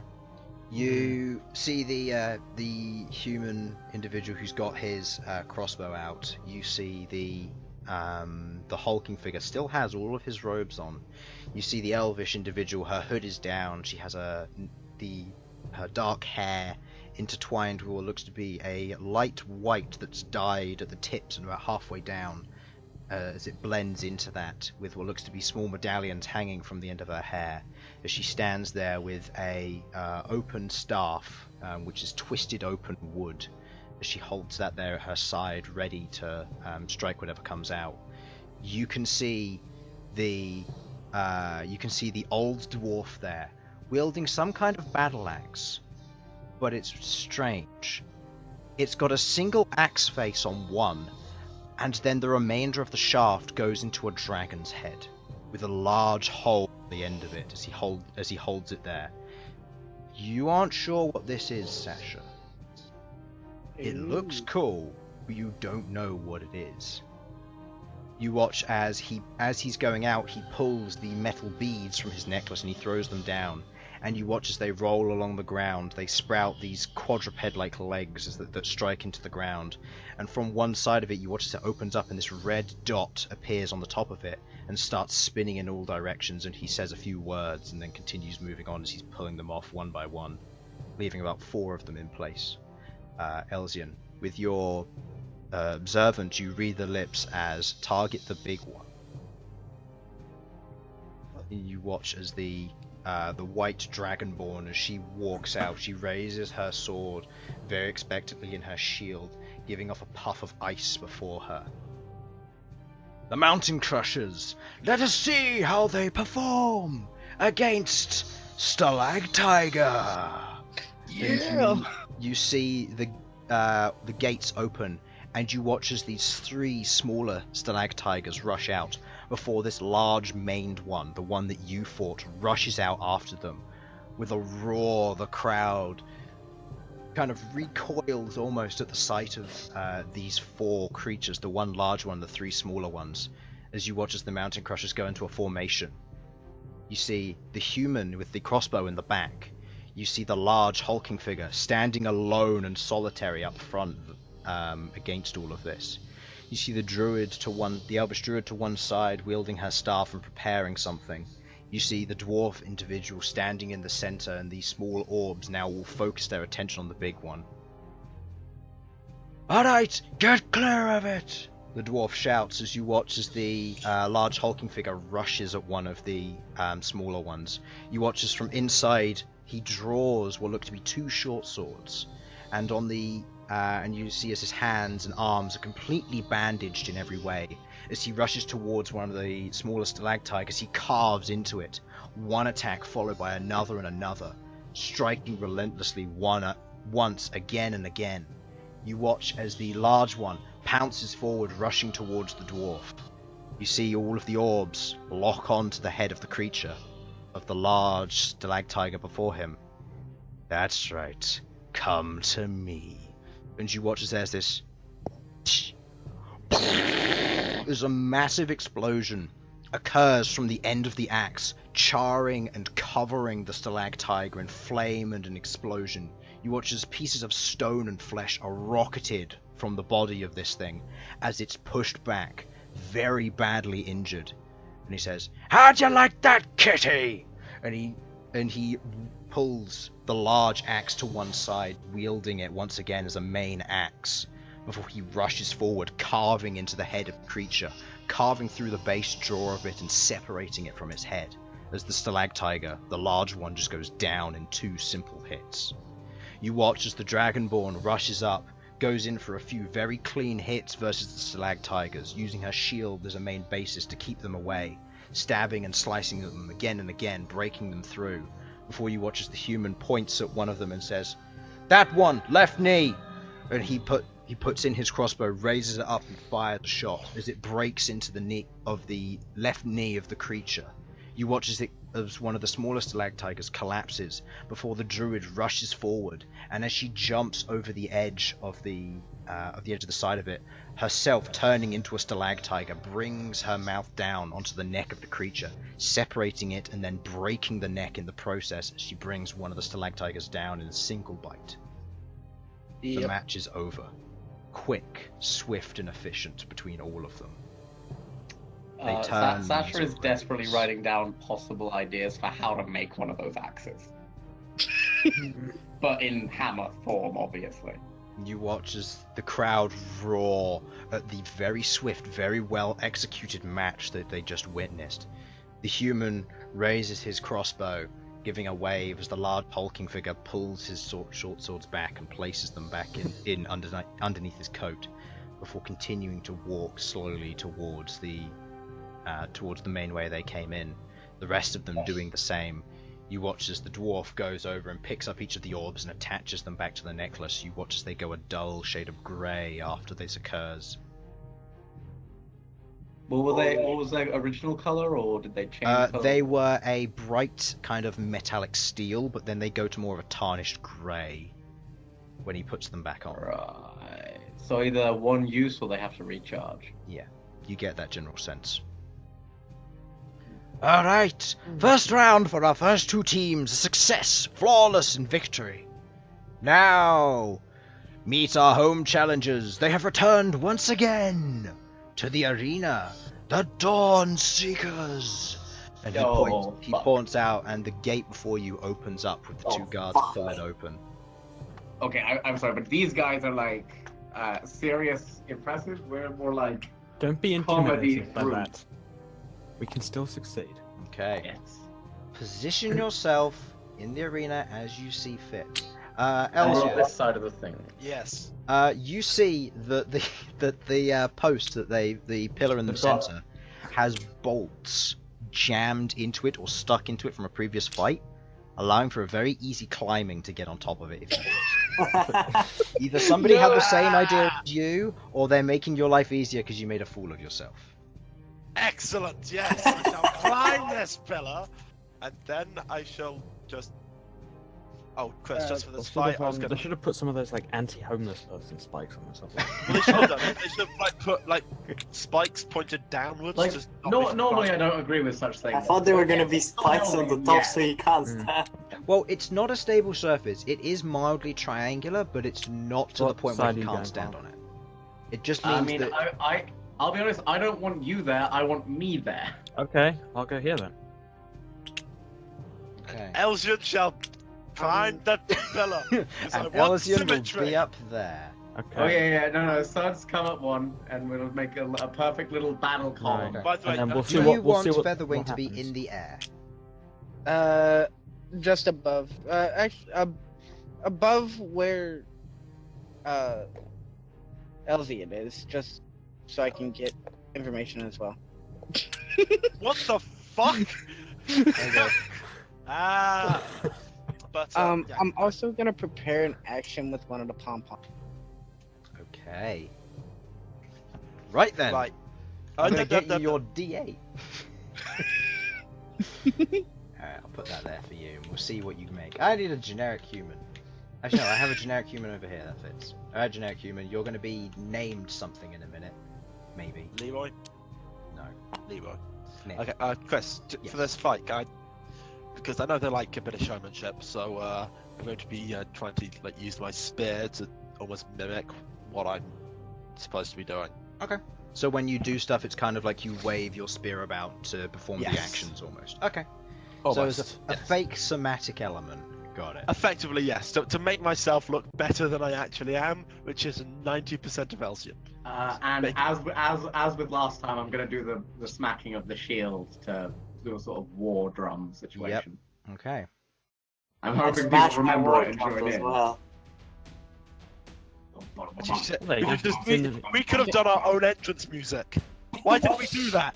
You could. Can I have. say that I did bark skin on Arachne before it started? And sent her over Yeah, there? that's fine. So expend the spell slot, and you're currently concentrating on Barkskin.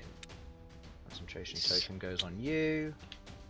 I will move these down so I have an easier access to them should I need it. Alright. Just gonna move this up.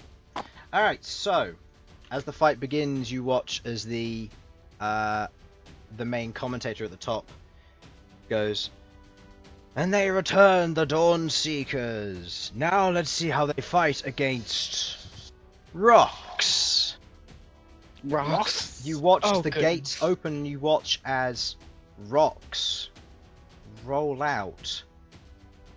Do you intend to do anything? You've got maybe one here, one here, one here, one here at the moment. Which direction are they moving? Are they all happening to move They're right all into the moving center? towards you. They're like rolling towards you almost. I don't What like kind of this. rocks? Behold, Uh, Behold, make a nature check with advantage. Rocks. I How would like big to are move rocks are right these? of the rocks. I'll tell you what these are in Discord, Behold. Clarify, when we say rocks, we don't mean the giant birds, we mean literal No, rocks. I'm talking stone rocks. Right, I guess I'm just preparing to hit one the moment it comes at me. I'd like to move out of the way of the one coming from here.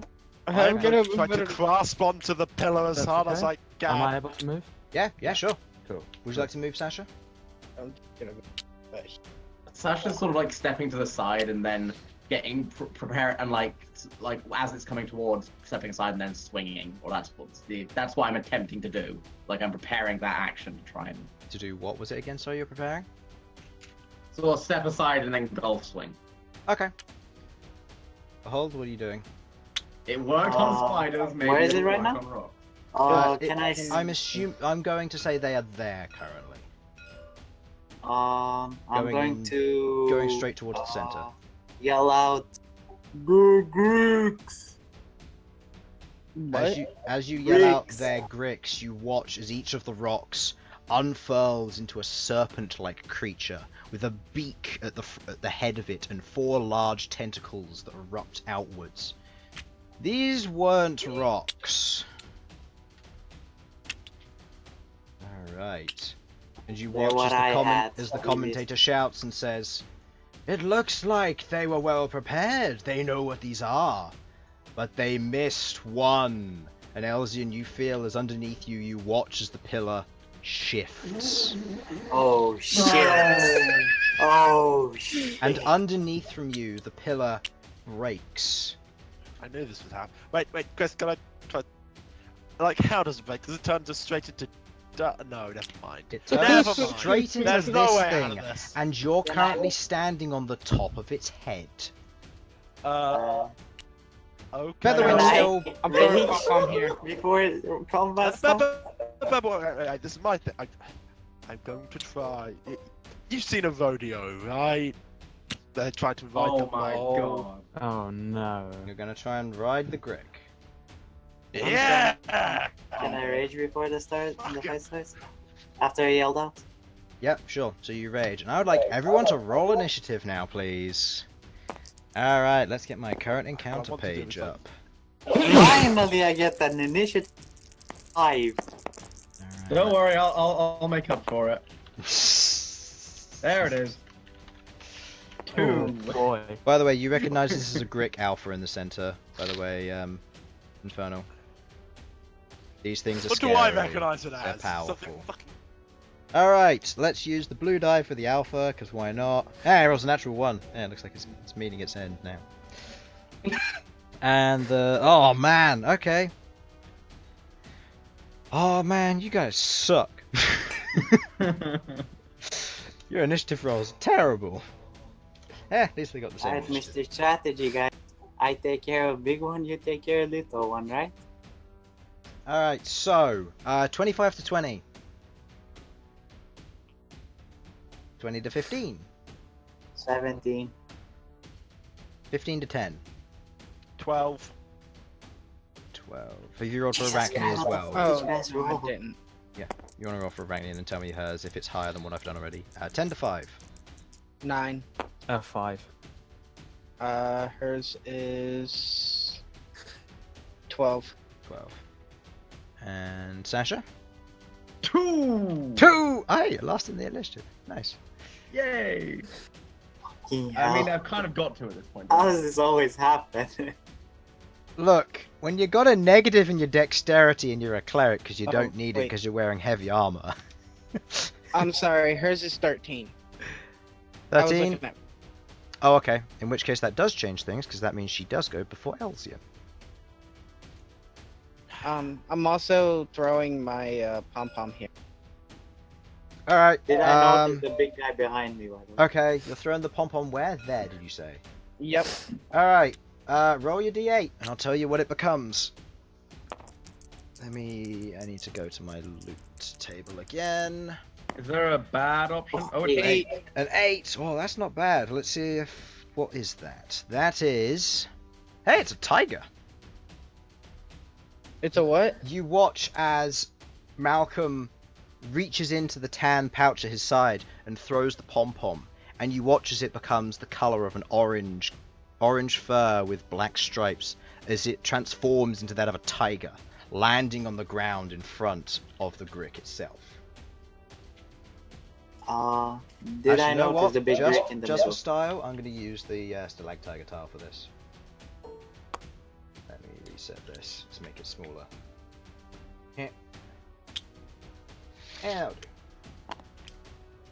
Alright, this goes on your initiative, and I'll get the stats for the stalactite now. Okay.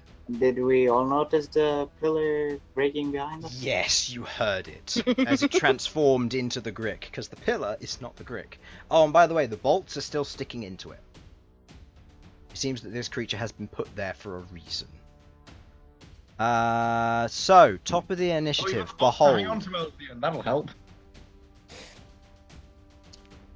Hello. Dead Alright.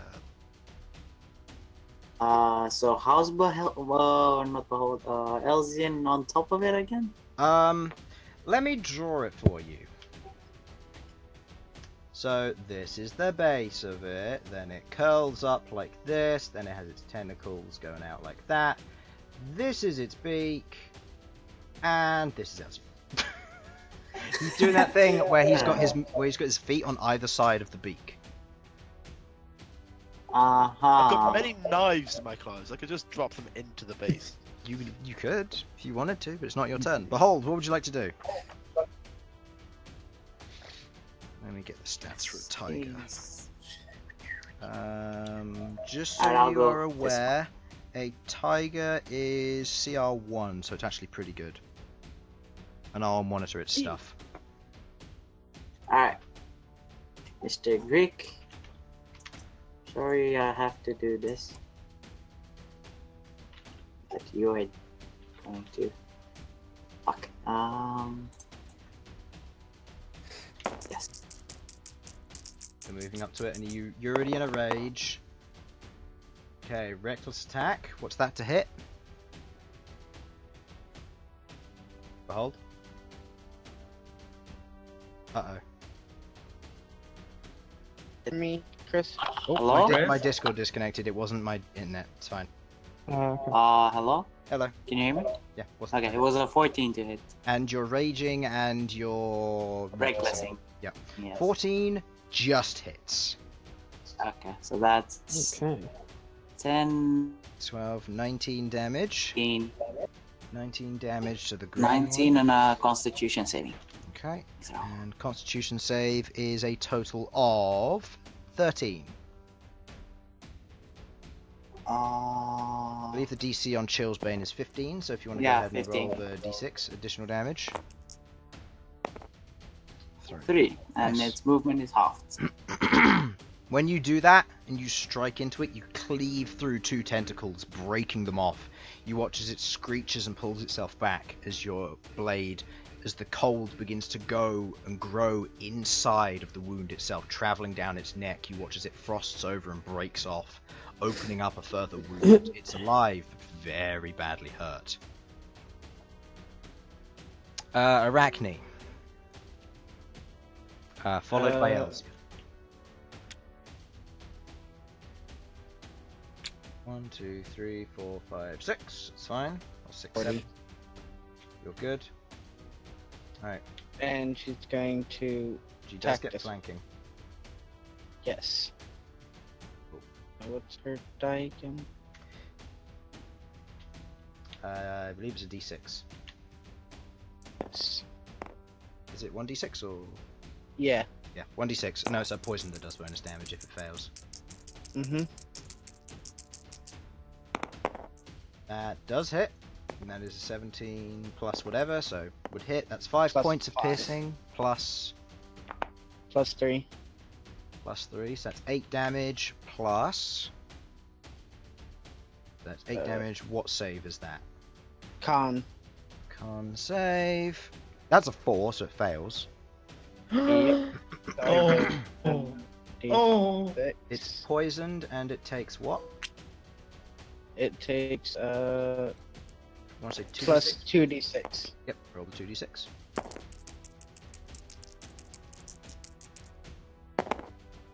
Okay, that's 6 points of poison damage. Nice.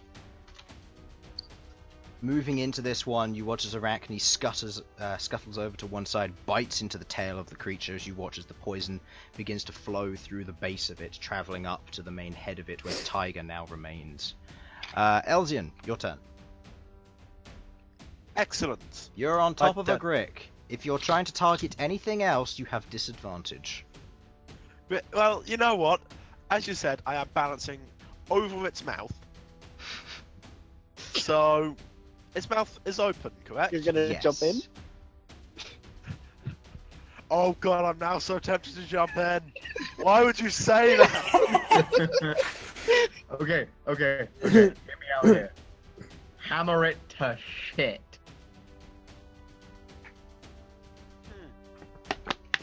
Feed it alcohol? Don't Okay, have any do you- alcohol on me. Do you have anything funny that you can do? Let me double check my inventory. Let me just check. Block its beak with your spear. Good shit, His spear's too long for that. It's Damn hot. His beak's too. His spear is too long for that. He'd need to break his spear in half and then use it. Ah. Unless he was purposefully just going to shove the spear straight down into inside of it. Well, I want Never uses it anyways, so. Well, the spear is there for style. It's there for style. By the way, Malcolm, you're next, so plan accordingly. But I go to Yeah. use some of the many hidden knives within my cloak. I just start dropping them into. Okay. This thing. It's going to make a dexterity saving throw to see if it can shut its beak in time. I'm going to say that the DC is... Okay, you know what? Roll a d20 and add your dex for this. I'm going to say with advantage because it's not expecting it, and that will be the DC. What's your dex? My dex is 16, so that would be Plus 2. plus 3, sorry. That'd plus be 3. Yeah. 13 for DC, so I need to be a dexterity saving throw of 13. As a natural 19 plus whatever, because they have positive in dex, so it succeeds, it closes its mouth and the daggers, ping, ping, ping, fall off the side of it. One At of least them my feet are close together now. one of them does, yeah, your feet are closer together now. They're like brought straight together now at this point. I'll say that takes your action. Well, then now I want to try and get off this thing. How high in the air am I again? 20 feet. Well, actually, no, it would have shrunk down now that it's no longer in its rock form, so you'd be looking at 15 feet probably. So you can jump down successfully, it's just a dexterity save to not fall prone. I am gonna try and jump down and hope for the best. Okay. Still did all my dex I'm actually savers. just going to move this to Dex is there. plus 3. Oh no, featherweight. Right. And well, I'm gonna be planning to jump like over this sort of direction. Say featherweight's there, it's fine. Okay. Instead, gonna actually wait. Now I want a bit of separation just in case they've got any AoE, which I don't think they do. Right then, so Dex save with a plus 3. Yeah, That's a you easily make that. You 12. jump down off the side of it, you're still within its attack range, and you can move if you wish. We'll say you have half your movement left after that. Half my movement left. If I leave his attack range, it's going to get opportunity attack. I'm Yes. gonna stay where I am and hope for the best. Okay. End of your turn, Malcolm. What would you like to do? I'm going Damn, to you rolled poorly on their initiative. firebolt this one. Okay, firebolting it. That is an attack roll, I believe. Yeah, I believe so. D10 on firebolt, or is it D12? I said D10. Okay, there you go. It's not surrounded yet. By the way, for surrounded, if you've got 4 people around it on each of the cardinal points, it's classed as surrounded, giving advantage on every attack. Okay, total to hit.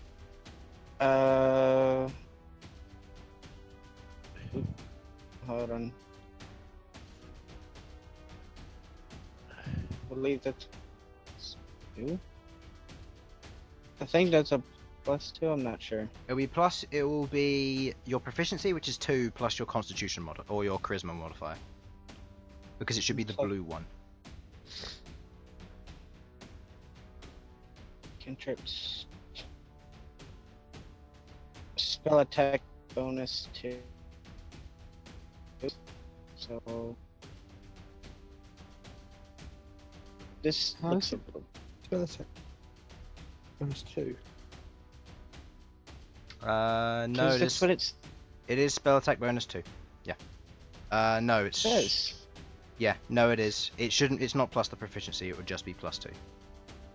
Okay, It's so the charisma modifier for the attack bonus. 11. Unless I got the formula wrong, guys. It is. Is it plus your proficiency or is it just plus stat? Should be plus proficiency. Double check. It's plus proficiency on mine. Is it plus proficiency on your character sheets? Okay. I might have got the coding wrong when I imported the new stuff for you. Simon. I mean, it would make sense for it to be plus proficiency. Also, why are you injured, otherwise Simon? it's-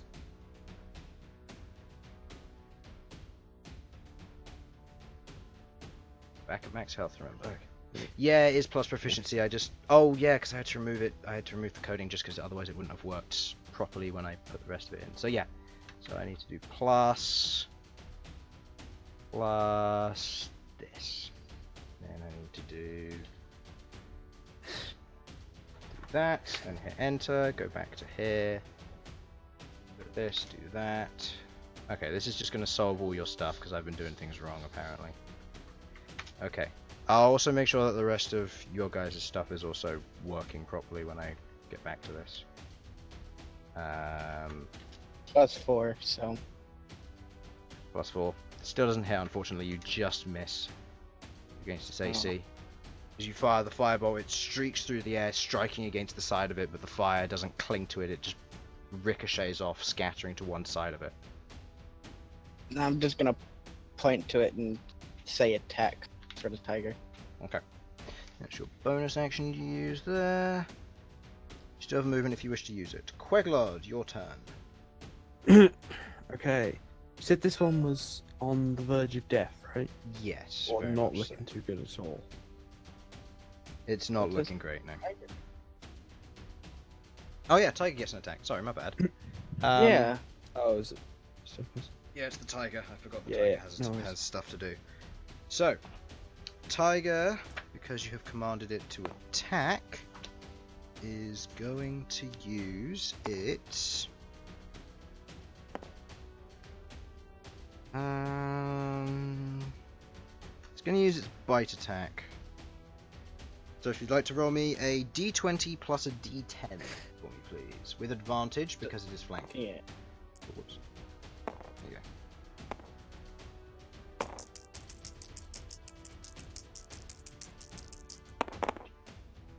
Okay, nope. Nope. Not even with its attack bonus, it doesn't hit.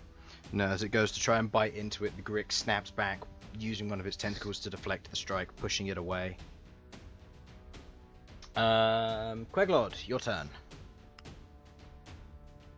Okay, I'm going to... Yeah, I'm going to use the spell slot to hex this thing, just to make sure I can round up the kill. Yeah, the attack is plus your proficiency bonus. Yeah. So you're going to use what to hit it? I'm going to hex it first of all, with my bonus action. Okay, bonus action hex. I doubt it'll matter, but let's say strength. What are you doing? For its ability score, weakness. Strength. Okay. Yeah.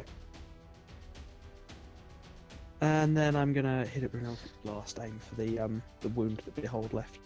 Just Okay. try and finish. Give me the attack roll, please.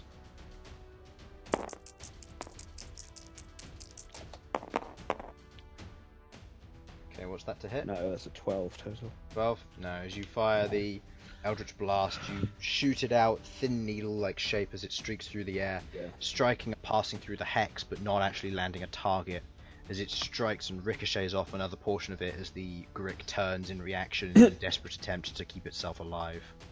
Okay. I'll be right back. And then I'm gonna move There. Okay. over here. Yes.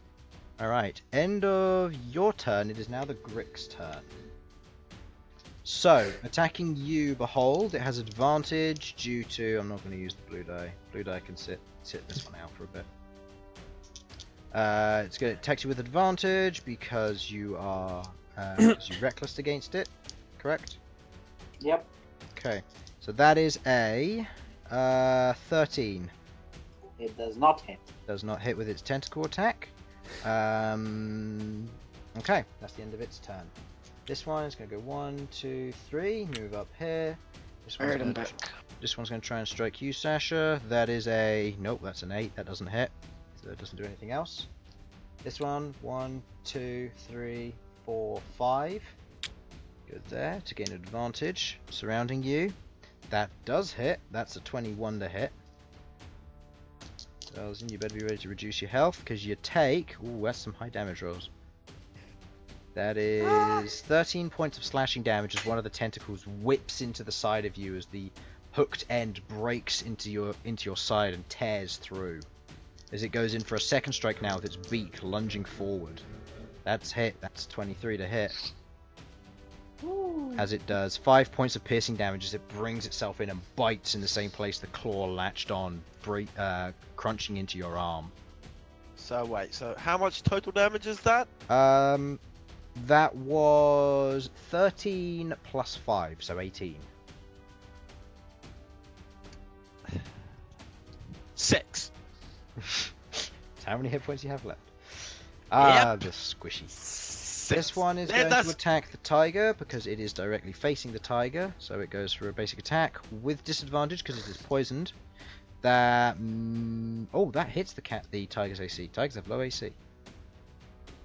So the tiger takes 2d6 plus 2. That is 6 points of damage to the tiger. Then it gets to make a subsequent attack with disadvantage, which it hits with. Wow, that's nice rolls there. And that then takes 6 points of piercing damage again. And Arachne gets to make an attack roll against it. And Arachne gets to make an attack of opportunity. Go ahead. With advantage because of flanking. And I will roll the con save because it's probably going to hit, but I'll wait. And wow. No. Wow. Oh my goodness, what is up with these rolls? You guys rolling low. It's the DM's curse again. Yes. Simon, Damn look it, what you've Simon. done. Remember, Dice, I'm I'm a a DM. I don't like this. Remember, Simon, DS, what have you done? I've DM'd the game. Yep. I'm yes, gonna DM in the future. Alright. It doesn't actually. Can that be soon in the future, specify, please, Behold? But Because can I use the other pom Infernal, because that's Hey, you can use guys, one I'm with gonna the do a only way quick to 30 escape the curse. Hold on, hold on, We're hold gonna on. do a quick 20-second on. adventure. Hold on. Simon, what's your character? Sudz, in answer to your question, you can throw out one pom-pom a day. Only one a It says day. this recharges once a day. But it does say that if once 3 fuzzy objects have been pulled from the bag, it can't be used again until the next dawn. Oh, okay. In which case, yeah, you can throw 3. You can throw multiple per combat, or you can, but you only get up to 3. All right, I was just making sure. Yeah, no, I completely forgot that was a portion of it. I just saw the this bag cannot be used again until the next dawn. I didn't actually read that part because I had this a long time ago. This is from the spider episode.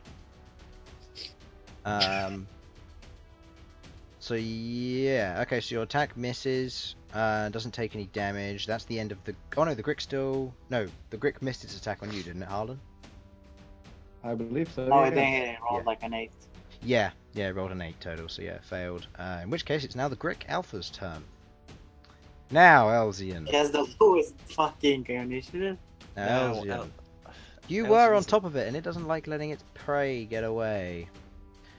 So it's going to make a Please tail no. attack Bye, first. Please no. Yeah, Bye, by Elsyan. Please nerf By Greg. Elsyan. That's 25 to hit. Yeah, Hi, Elsyan. Ow. That is a total of 9 plus 4. That's 20. That's 13 damage. You're down.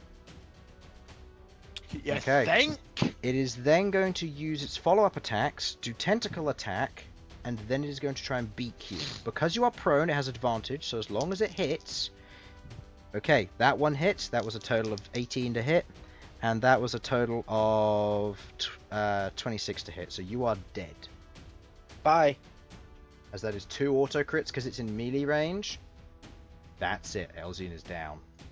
At which point one of the medics uses some kind of recall spell to bring you off and away out of the conflict. Well, shit. I Alright. guess that gives you a To be reason fair, not to you are climb now the a much pillar more anymore. efficient fighting group. You're welcome. Okay, end of its turn, Sasha. He used up his entire turn to do that. This big alpha Grick just killed my friend. Yes, it did. On the other hand, that friend was Elsyan. Oh. Are you going to take that line down, Elsyan? Someone needs it. Okay, can I? If I move over here, do I get advantage? You would, yes. However, this thing gets an attack of opportunity. Why? I'm still within range. This thing does, No. the little one. Oh, that one. Okay, yeah, fine. Attack of opportunity. That's a 17 to hit. Nope. Nope. Alright. Bounces off the back of your armor when you're moving. Doink. Fuck off. Right, and then I'm going to do the tried and true method of summon a hammer and then smack him with another hammer. Spiritual weapon. Alright. Yeah. There's my spiritual weapon You might time. have... Okay, so Wow. I mean, it can't get advantage anywhere, can it? No, doesn't matter, so just there. Yeah, Put it put inside of it. Put it inside the fucking thing. It can't go inside of it because it can't be on an empty square, but we'll say it's floating above it. Okay, that works. Okay. I will revenge you, Elsyan, I guess. Attack roll. Right, D8. Yeah, thank you. Yeah! Oh, that does hit. Does hit. 7 plus 5, that would be something, 12. 12 damage. Nice. And then the me hits. Okay. Does this hit? What's the to hit? Plus 6. 19. You hit it. Okay, and Just plus about. 4 on the damage, I believe. 4 plus what? 4 plus 4. 4 plus 4, so 8. 8. Okay. That wang, whack, whackity whackity whack. Okay, you hit that thing. Alright, end of your turn then. Back to the top of the round, Bhold. You've just seen Queglod, can Elsyan you get take torn care to of this shreds and then a medic recalls him away and they begin to immediately patch up his wounds. That went so badly wrong. Can you take care of this one, Queglod? Yes, I'll finish that one off. Go ahead, Decided to the climb the pillar in the middle, which had spikes coming out of it. I thought it was to help me climb. You get Can't blame an me attack for of that. opportunity, Chris. Hmm? You get an attack of opportunity. Attack of opportunity! Oh man! Oh, it's natural 19. Nice. Right. It hits! What's your damage? What's its damage? Oh, it's a 2d6. Nice. That's... that's 6 damage, half to 3. Take 3 points of slashing damage. Alright. And then I'm going to lash this thing. Alrighty, give me an attack. Are you Mark up using his are you tentacle. using reckless or no? Of course I am. Alright, this is gonna get interesting. Does hit. The fuck is this shit damage? 7 plus 7, making that 14. Then it makes its Constitution saving throw. Its Constitution isn't great. That's a natural 1, so it takes an additional die of damage, so it takes 2d6 more damage. That was 14 plus 8, making that 22 damage. Nice! And his move speed is very high. Oh, that doesn't matter. It's either to stand there and kill us all. Alright. I assume I can't use the weapon you gave me on as a bonus action. The weapon I gave you? Oh, if you mean what you trained in, no. Yeah, okay. No, I that's an guess so. action to use those. Yeah, okay. Alright, Arachne, followed by Elsyan. Oh, never mind. Elsyan, give me a roll, please. No. This is with advantage because you are being helped very soon after the event. Oh. Okay, you pass the DC anyway, so you do not take a -1/-1 to it, or you do not take a -1 to everything, so you're fine. You are back up and you're on 1 hit point and you're watching your team now. 24 to hit. 24 to hit, nice, that does hit. Damage is 4 plus 3, which is 7. This And then it makes is con save. Makes a con save, which it fails on a 5, so it takes 2d6 poison damage, and it's already poisoned. So it should actually make that save with disadvantage, just in case it's a natural 1, which is not, it's 12. So, 7. Alright, you watch as Arachne bites into the back of this one, and it just collapses straight onto the ground as the outside layers of its skin begin to corrode and fall away as the poison sets in. Yeah, confirmed kill for Reknet again. Now, get Featherwing to fly over, pick it up, Well, and she's put it gonna in move- the other Grick. Poison both Gricks. She's gonna move here. She moves there. So that ends Arachne's turn. Malcolm. Alright, I'm gonna Followed take by another Queglod. pom-pom and throw it here. Okay, roll a d8 for me, please. How many problems How long a day? do Was these it things 3? last? Yes, 3 a day. Yeah, how long do they last? They last for a whole day. Or until Ah. they lose all their HP. Okay, so it's not necessarily a massive loss to use all of them now. So using your action, you throw a pom-pom. That is Still be careful though. 2. You summon an ape. An ape? I don't have a monkey tile, I don't think. This will do. This is closest I have to a monkey-ish thing. I guess. It's brown. It has wiggly bits. Monkey. Just put a derpy boy.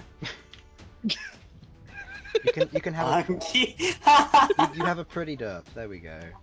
It's And then I'm gonna point at it's a pretty this monkey. It's one. fine. I'm gonna point at this one and tell them to attack.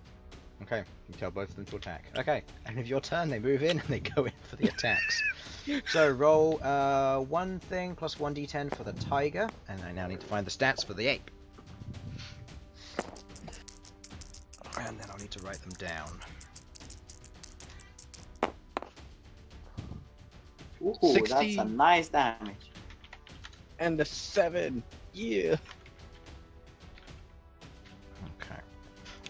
Right, so let's go back to where I was. What was that? That was 16 plus whatever for the tiger. Oh, that hits. That's 10 points of damage. On the tiger's side. Nice. Which one's that? That's against blue 1. 10 points of damage. Nicely done. As the tiger tears into it, tearing off a portion of the side of it. I just need to check. The tiger has a +5, not a +4 to hit. And the ape is back near the beginning of this. The ape is a half CR creature. And it has that many hit points. Same AC. And it has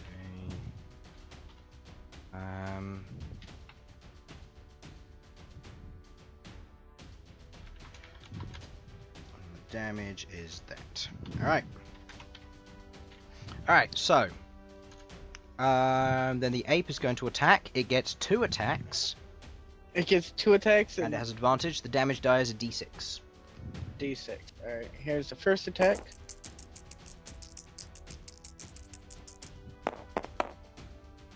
Okay, that does hit, and that is a 4 plus 3. That's 7 points of damage as it jumps up and smacks the Grick in the back of the head, tearing away at one of the tendrils as it does so. And gets I'm a second deeply attack. enjoying just your murderous horde.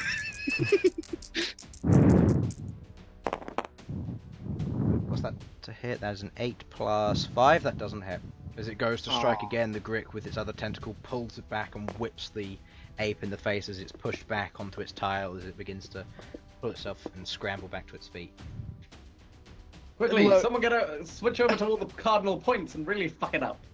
Well, I've got one more that I can throw. Alright, Queglod. Yeah, I'd say hold on to it for now, but you know, it's Yeah. your, Well, they last all they're your day. pom-poms. Yeah, but you don't want to end up. If one of them dies, it's better to have one in reserve. So you can get one that's fresh. And Yeah. hopefully not like a goldfish. Do these things have hit die? Because that's No. no. I'm giving them the average HP rather than rolling. Yeah, so once I'll No, my roll point in the is to make future sure- when I'm giving a little bit more impromptu, and I'll just like pre-roll, no, but I forgot. no, about that. I'm not asking about for their like max HP. I'm talking about healing. No, they don't. Okay. Yeah. So yes, it is. They that can't means heal. It's permanent. They can't So heal it- unless you it wish is to worth expend a spell or being- something on them. Which It is worth being somewhat conservative with them.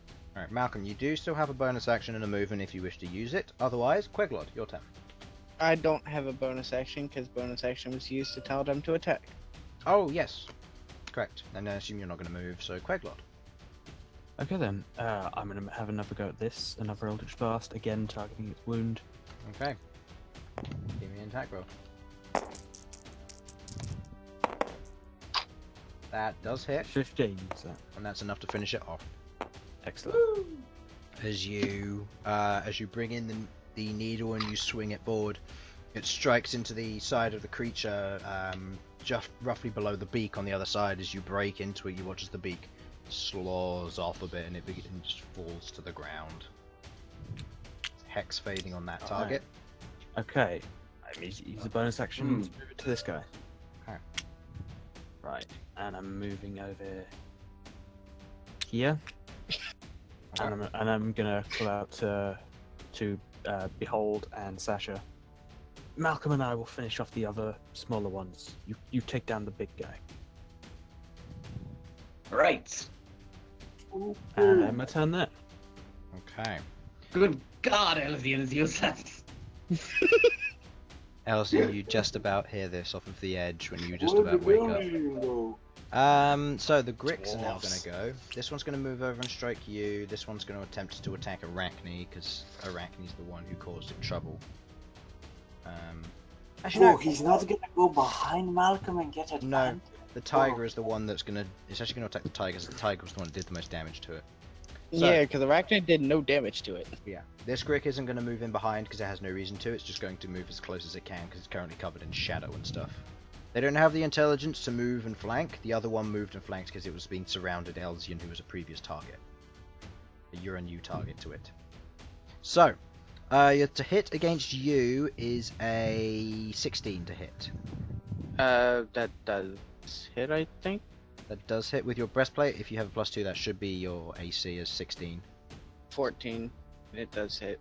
14 does hit. Okay, that does hit you. You take. You do have your breastplate, by the way. Yeah. Just saying. Yes. You I take am 12 wearing points of slashing damage as it breaks into the lower portion of you, completely bypassing the breastplate, not attacking it, just completely avoiding it and striking your arm. And then as it lunges in with its beak to go for your shoulder, it lands a 15. That hits. Yeah, 1 over. Okay, and that does 5 points of piercing. So that was 12 slashing, 5 piercing, 17 total. Ooh. As it tears into your side and then bites onto your shoulder and brings itself back, tearing away. Oh yes, concentration check. This would be... Dark skin. Bark skin. Yeah, that does succeed, because that's the first one. Then you've got to make the second one, because they're in the second attack. Oh, yeah. Because there are 2 attacks and they're done separately. If they're all done together, then the DC would be monstrously high. So DC would have been something like 17 or whatever. No. Nope. And buckskin fails. That's okay. Concentration's gone. Alright. End of the Grick's turn. The Grick Alpha. Wait, hold on. This one is supposed to attack the tiger, right? Oh yeah. That's 10 misses. Nothing happens. Alright, and Arachne gets to attack it. Alright. Arachne gets to attack it. This is blue 1. That does hit. That is 3 plus save. 3, so that is 6. Con save of 19, it succeeds. Yep. Oh. It is looking very, very wounded now, though, now that Arachne has struck it. Disconnect. Who? Me. Sorry. That's fine. Now tell me, Behold, you're the one who did the most damage to it last round, right?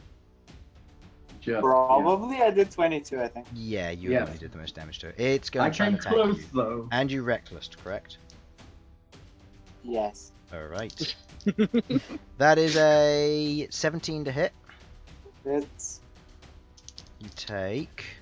That is 10 half to 5 points of bludgeoning damage as it strikes you with its tail before it goes into an attack with its tentacle, which is a 25 to hit.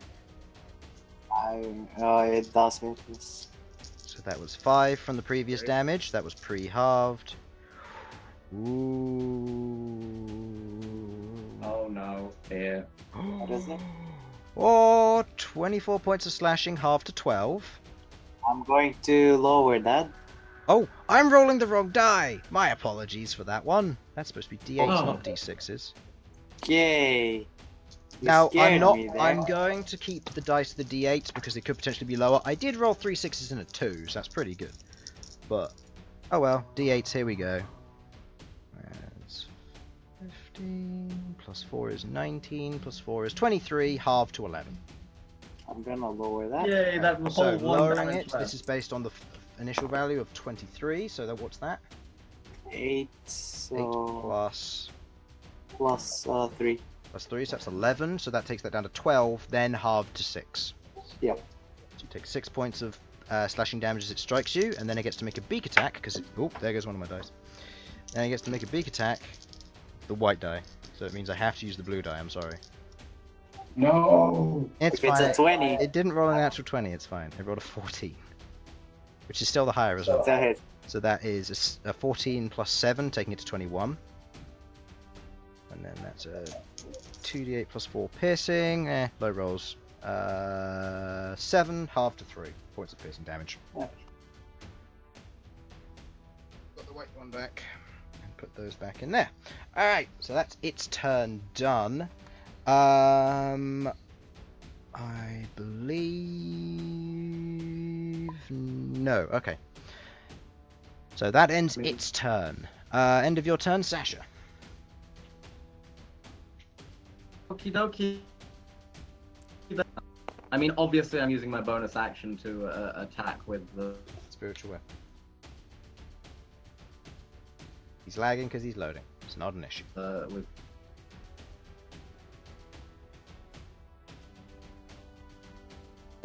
What's that? There we go. There we go. Gonna roll your dice. I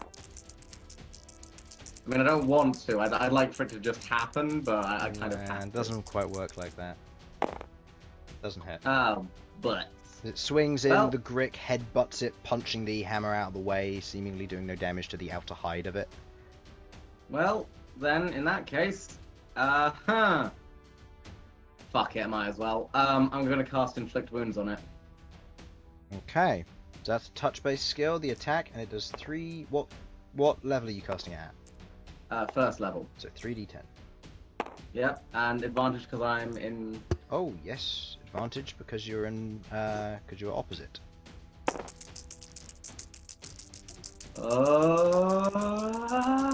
Fuck you! That does hit, and that is cocked, but that should be a 5. Yep, so that is 8 points of necrotic damage. Wow! Wow, I'm disappointed in myself, honestly. Yeah, that's a really low roll, unfortunately. Yeah. But, oh well, Yeah. these things happen. It happens. It happens. So that is 8 points of damage, taking it down to that. As you grab the side of it, a little bit of necrotic energy traveling up through your palm, up through your arm and into your palm. As you touch the side of it, you watch as the side of it just cracks and breaks as blood begins to pour and burst out of small pockets on the side of it. It looks quite badly. I've made a weak spot at least. Back to the top of the round, Bhold. Hello. Question. If I go here, will I have advantage? No, because this thing's targeting this at the moment.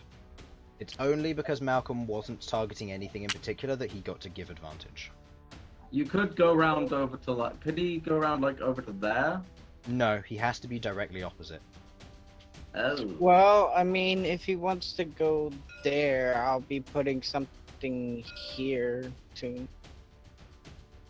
Or because these two have to attack the same target. I can't go there. No way. I can go here. You could go there. Well, I'll have to go around, 1, 2, 3. which would provoke an opportunity attack. Maybe. It's a large creature. Oh yeah, it has 10 reach, doesn't it? Uh-huh. Oh yeah, I can't go Alright, so you move around there.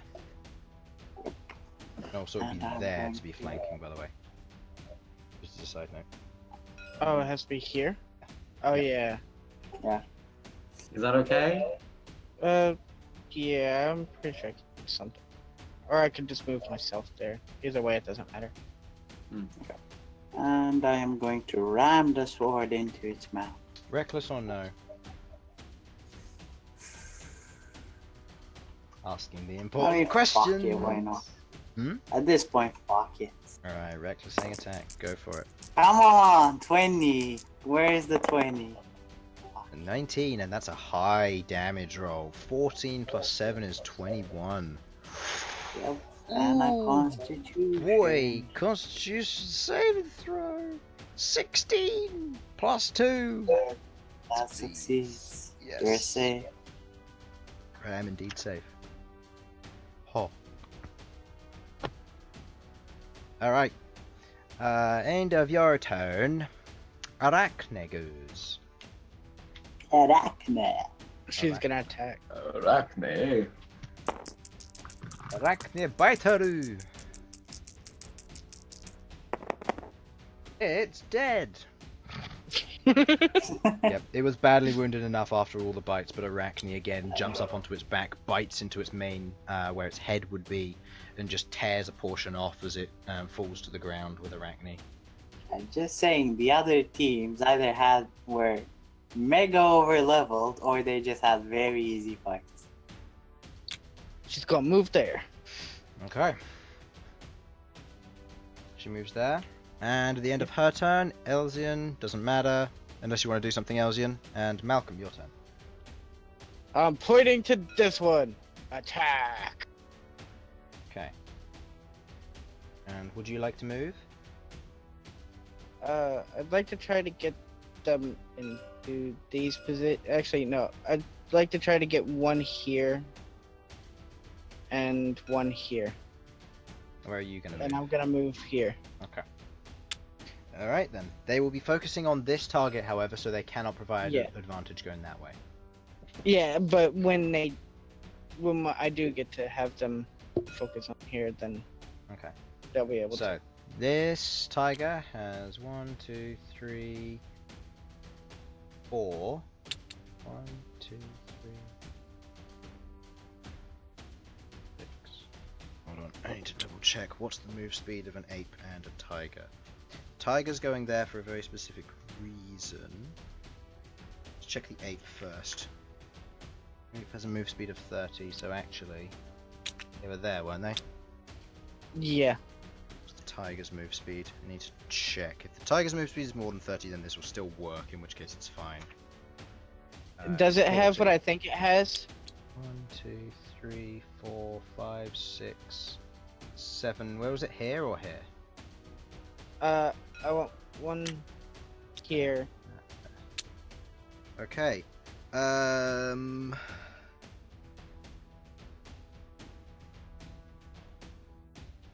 It's then going to try and attack with its claw attack. Okay. So, claw attack, that is a D8, not a D10.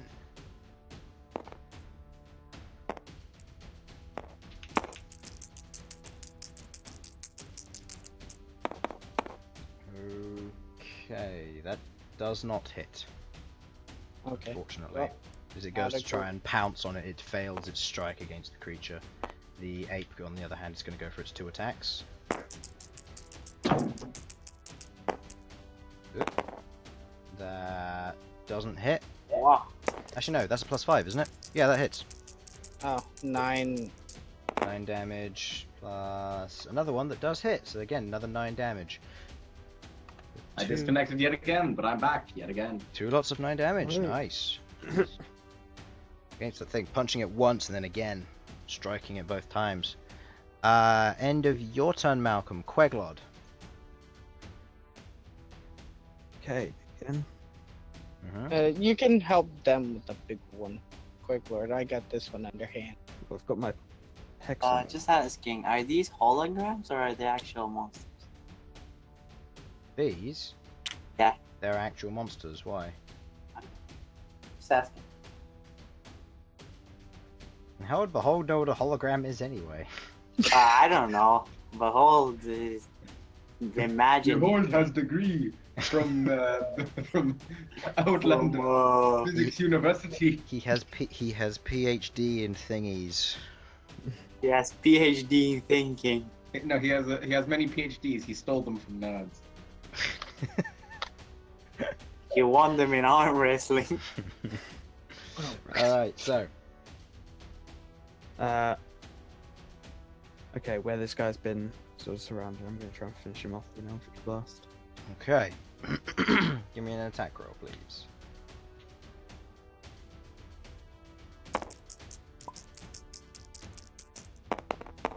That doesn't hit. Nope. As you swing through with your needle again, this one ricochets off. The amount of creatures kind of getting in your way as you try to hit it. You can't land a good strike on this thing. Oh, wait. I never actually got to do anything for me. Oh, right, The yeah. only 'cause thing I did was move. If you want to do something, yeah, we can go back and do that. I just wanted to heal myself. Okay. First level cure wounds on myself. Okay, go ahead and roll that then. So, beginning Uh, of the turn, the Grick, Dex cure wounds. the last remaining Grick is going to strike against the monkey or the ape because it's been doing a lot of damage. So, 28. first attack is a 17 to hit. That does hit. That is 3. the ape takes 9 points of damage, followed by another hit where it takes 4 points of damage. And with its attack, it The directly ape- is going. The ape does not look very good. Yeah, go ahead. The ape does not look very good as it currently is.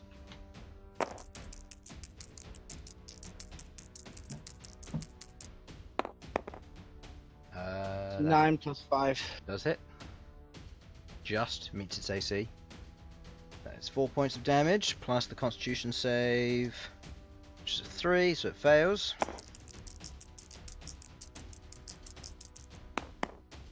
Takes 3 points. 3 points of damage. It's still holding on. It is extremely weak, but it is still holding on. Goodness, that's 2 and I got 2 1. Also, Featherwing hasn't been doing anything. I can't do anything re- with feather. Ah, It requires your It bonus requires action to do bonus something with action. Featherwing, and Featherwing will probably get one shot anyway, so... Yeah. Yeah. Okay, end of the Grick's turn. It goes into the Grick Alpha, who again sees you before it, Behold. hey, Bhold. You reckless, so... Same again. First attack, 21 to hit. You take 4 points of bludgeoning damage. That's already halved, so it was 8 to 4. Then the tentacle attack, that's a natural 20. Oh, come on. Okay, I just- apologize for 8d8 damage. What? Doubles all of its damage. It's its big attack. Okay. That is... Oh my goodness, math. Just roll it in here so you can have the computer do the work No, for you. I'm doing the math on my own, and then I got 2 more d8s. Oh, low rolls at the end, high rolls at the beginning. Plus 4. 33 damage. 53. 33 slashing, halved to 16 points 16? of slashing. Yeah. I am still alive. And then it gets to make a beak attack. Oh, Because it landed its hit. That's a hit. You take... Okay, that's not bad. 15 halved to 7. Fuck! I had 6 HP. 7 points of piercing. You go down. End of its turn. Sasha.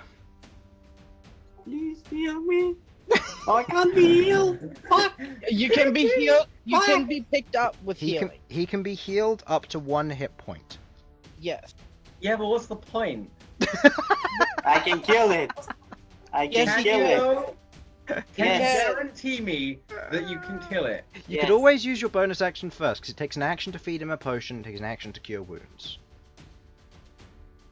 Just from a strategic standpoint. Bonus action, smack the damn thing with my weapon. Can I Give me something the I can attack do, roll, right? please. If he can't kill Maybe it. I can kill it with my one. Maybe I can get a nat 20 and kill it. You don't have advantage, I do. Oh well. Never mind, he's doing it now.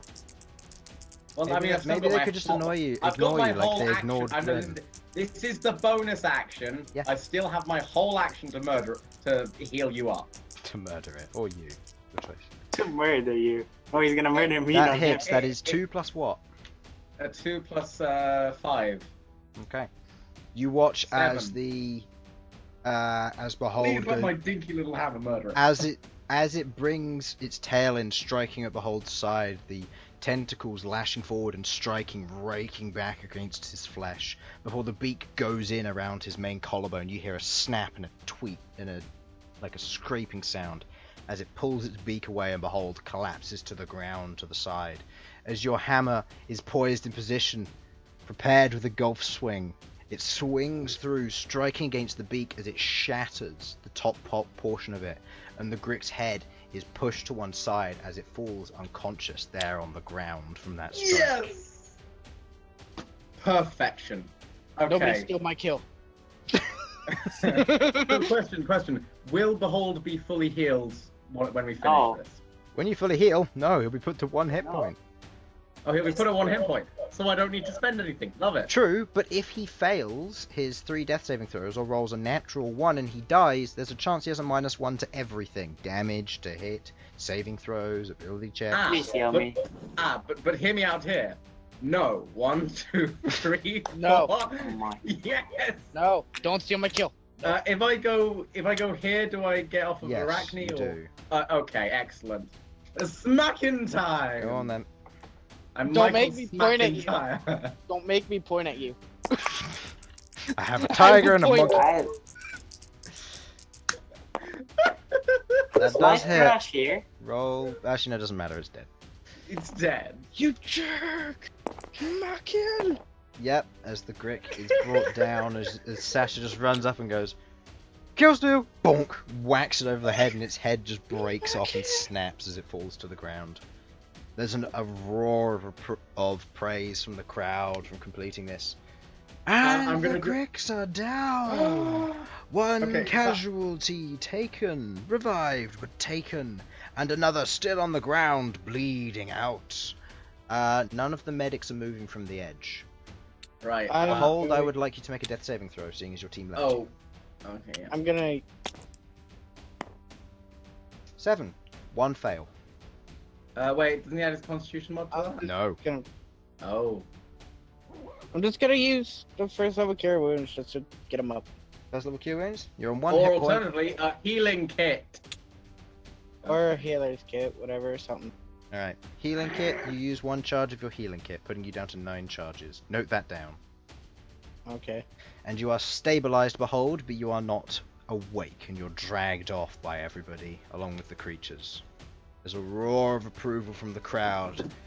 The Dawnseekers have done it! They passed through the Sasha- first round by the skin of their teeth. Skin of their teeth? What? As Sasha's leaving, just going, oh! Donk, donk, donk on the shield with the hammer Okay. again. Yeah, as you smash against it. The crowd kind of joins you with a stomp, stomp, stomp, as almost in tune with yours, as there's a shout of praise as that takes place. They pull you, you're pulled back in, you set yourself up in the waiting room. Elsyan. Sam, if you're still here. I'm still here. You Yeah, watch I'm as here. the rest of your team gets dragged in. You're wounded and you've been given a splint and bandage for your right arm, which has been quite badly damaged. Not a single word. Just don't say anything. So, how'd it feel? I said not a word! As soon as you go in, you begin to slowly rest up, and some medics bring some basic healing supplies to you, splints, ointments, that sort of thing, to help you tend to wounds. They won't heal, but it will help. As this takes place, the commentator goes, "That's 3 teams down, 2 remain for round 1. The Operan Rovers are next!" And he raises his arm and he shouts, and you watch as the individuals come out. You see this old, mangly halfling. He seems to carry what looks to be some kind of like tankard at his right side, or water skin that looks fairly old and kind of manky as he walks out onto it, staggering a little bit. You see a young female orc currently carrying a large greatsword over her shoulder. Yeah, roll hit die if you need to, by the way. Carrying a large greatsword over her shoulder as she walks out onto the main field. You see a human individual, completely shaved, bald head. The same markings as before, going up from the eyebrows and over the top of the head, carrying what looks to be that broadsword shield. Why are you doing that, Infernal? I'm trying to bring them together. It doesn't work. What's it plus when you rolled the hit die? Plus your Constitution mod, Oh. and then you lower your hit count. Anybody who wants to heal, do it now because I'm probably gonna forget at the beginning of next session. I'm gonna need some healing. Yeah, I'm gonna pump. Have you used all your hit die, Bhold? Well, I have 2 more, but Wait, no, I can't heal you. You have the goddamn braces on. oh yeah, that's true. Yeah, if you take them off, you can't put them on for 24 hours. Perhaps you Remember could what the heal. braces give you? An additional Plus D6 1 damage. d6 to damage. Chris, how much health am I supposed to Right. be on? 1. Go. I can work with that. Are you sure you don't want healing? I am can use absolutely your- certain. Healing, please! You can use your hit die to heal. Okay. You're absolutely Yeah. certain. I got You you. You can use your damn hit die to die. heal if you want. Yes. Yeah. Okay, Use your hit die for- I didn't refill my hit. Heck. You should have How many 4. was- Four. So I'm going to use 2 of them just to see where I get to. Go ahead and roll hit die if you need them. 2d8. So. Nah, you me and watch- Queglod are fine. Yeah. Oh, for fuck's sake! Is that 2 What was ones? it? 2 ones.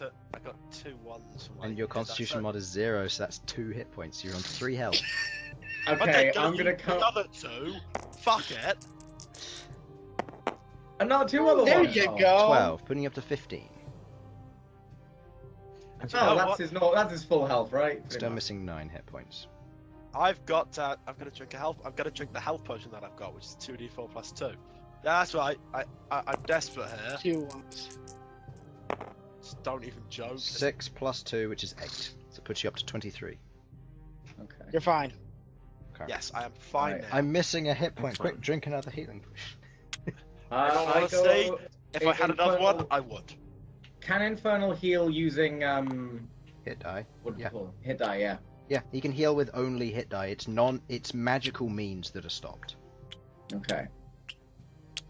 Health Right. potion is magical, right? Yep, health potion Oh. is magical. You are The you- healer's feat is not, I believe. Healer's feat is not, indeed. I'm gonna Okay. use Noted. healing word on the monkey since it looked damaged. Okay. So the Yeah. monkey gets Uh, how many hit points? Or the ape? I I thought you said they can't heal. They can, they just can't heal on their own. Ah, Okay. You sure you don't want to use a cure wounds? I don't know how much health this thing has. It doesn't Well, make a what did it difference. get hit by? It doesn't make a difference because they both take 1 spell slot. And cure Yeah. wounds just does more. Healing word is useful if it's in combat and you have a spare bonus action. Okay. Cure wounds is guess- just straight up better because it's a D8 Here. with 1 with the first level, 2 with a second level.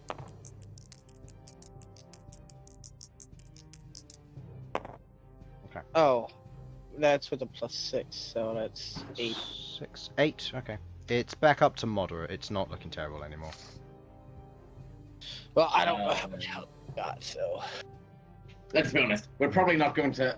Our best hope is probably to make it to and through the next round, and not and. yeah. Oh, Well, I we're don't- gonna make it through the next round. It's just I'm gonna have to take the bracers off for the last one. Guys, Yeah. just if I Yeah. try to climb a pillar, don't There's let no me pillar try. anymore. No, there's Don't no let me try and climb a pillar ever in the future again. Don't worry, I'll sting you with Featherwing. That's understandable. Yeah, I got a pillar for you to. No, I can't even. Shut Okay. the fuck up, Sasha. Watching the other fight, you see the You see another human coming out, bare-chested. Actually, not bare-chested, wearing the plate armor to Tyr. This is obviously someone from the Church of Steel participating in the tournament. You can see a female dwarf there, currently carrying what looks to be a lute at her side, just dragging it along lazily on the ground. And you see a female human with what looks to be 2 hand crossbows, one in each hand, as she prepares for combat. As this happens, you watch as the commentator goes, "And now for our crowd favorite. He's mean. He's from the mountain. Stag and his rock dogs." And you hear I'm so glad I as you watch as this stone giant rushes out with these 2 rock dogs running behind it. As they run through and run round, they immediately flank the sides of them. Snag comes in with a big sweep, meeting the female orc, who tries to take the brunt of it as best she can. She's pushed back with her greatsword as she moves forward again, going into a frenzied rage, swinging forward into the leg of the stone giant as it steps back, still being hit by the attack. The other one, the male in plate armor, says a quick short prayer before raising up the sword and rushing towards one of the rock dogs, striking it down with a few blows, similar and joined by the singing of the female dwarf, singing and playing her lute, distracting them as they go, before she pulls out a small dagger and slices at one of the rock dogs. You see it whimper and cower, pull back. Elsyan, you feel a connection of telepathic energy be pushed through with such an attack. You've heard of bards being able to do this sort of thing before. You've never seen it in practice, though. You also see the female human moves forward a bit, and with 2 shots, with each of the crossbows, she begins to just shoot and fire simultaneously. One shot, the next shot, the next shot, and proceeding to unload each of the crossbow shots, flicking in small bolts into place before firing again and again, using these shots over and over again before this one rock dog that's being singled out is taken down. The halfling then moves up, and the orc steps out of the way. Striking at the rock dog as Snag looks down at the halfling, goes to take a stomp on the halfling, but the halfling, with a really swift and lazy motion, swings to one side, almost falling onto the ground, as he swings himself round the foot and goes for a very quick strike in the back of in the Achilles tendon on the back, striking it with a very quick palm strike. And you watch as the stone giant's form holds up as he's stunned by the attack. You watch as the other rock dog is taken down, they all begin to focus and bring down Snag one at a time. You see as one of the individuals, the orc, throws over what looks to be a rope over to the other side, which the other human catches, and they bring Snag down onto one knee as he's held in place, as they just hack and go at him one after another. And as Snag would go in for a very large sweeping attack to knock them all out, you watch as the bard plays a very simple tune, and you watch as his attack lifts up about 10 feet and swings openly wide off of the rest, over the rest of them, as they bring Snag down to the floor. They have won. Of course. No, Snag. He fought well, he fought strong, but the Oporan Rovers were too much for him. And now, with our final match brought back after yesterday's disappointment, we'll see how they fare once again in the arena. The Juzeros Hunters. And you watch as the old male dwarf fighter, typical sword and shield, walks out alongside this old human carrying what looks to be a book in her left hand. You see a relatively young orc individual with a battle axe, very confident, swinging it about from side to side. You see a male elvish individual with robes, and his hands are currently tucked into the inside of his robes as he's solemnly walking forwards. And then you see a gnome carrying a short bow walking in after them. Let's see how they do in their first round. Last time, they just about made it to the second one before they got swept off their feet. Let's see if they can fight back again, this time against Dragon! And you watch as the gates open, you watch as this wyvern comes rushing in. You see its wings have been torn apart and just completely shredded, preventing it from flying as it crawls through into the arena. You watch as two hound drakes rush in after it, running around, and you see them panic almost as they completely forget what they're fighting against. The wyvern grabs the attention of the orc, who rushes forward to go in for a strike. The old dwarf shouts out for him to stop before pulling up his sword and taking one of the hound drakes on the shield. You watch as the other one rushes around, grabbing the human on the old human lady on the back, and just pulls her down to the ground before tearing into her. Scratches once and again, tearing at her chest before you watch as her eyes lull back and her reactions become vague, and she gets recalled out, brought down in a very quick set of actions. You watch as then, with its ability to move forward, the gnome rushing back, trying to get as many shots off before it reaches her, but it reaches her in quick succession, pouncing on top of her and striking again. Now the orc on his lonesome against the wyvern is picked up, the stinger jutting straight through his chest. It's thrown all the way across the arena, smashing into one of the nearby walls, blood just running down him with what looks to be venom pouring out of his chest. You see the elvish sorcerer at this point, cowering almost, tries to throw out a couple of spells, but unable to do so is struck by the tail of the wyvern before he's knocked to the ground and just broken into by one single sweeping claw against his chest and neck. All that's left is the dwarf and the gnome. The gnome is pinned down and the dwarf gets surrounded by both the wyvern and the hound drake, as the two of them get swiftly taken out one after another. Ow. The Judas hunters were unable to fight against their foes from before, unprepared, and that means they're out of this tournament. And now, with one win under their belt, all of them move to the second round. And as it is, those who pass the first round win at least the 50 gold pieces that they are promised. For the second round, 250, and for the final, 750, plus the title of the arena champions. Next, they will each face one great foe on their own. Let's see how they prepare and how they fight against it. Let's go. Okay. I'll end the session there. Yes, thank you. Okay. As you guys are resting, you've taken your hit die, you've healed up what you can, and prepare, getting your wounds all sorted out as you proceed to pick yourself up off of that first fight.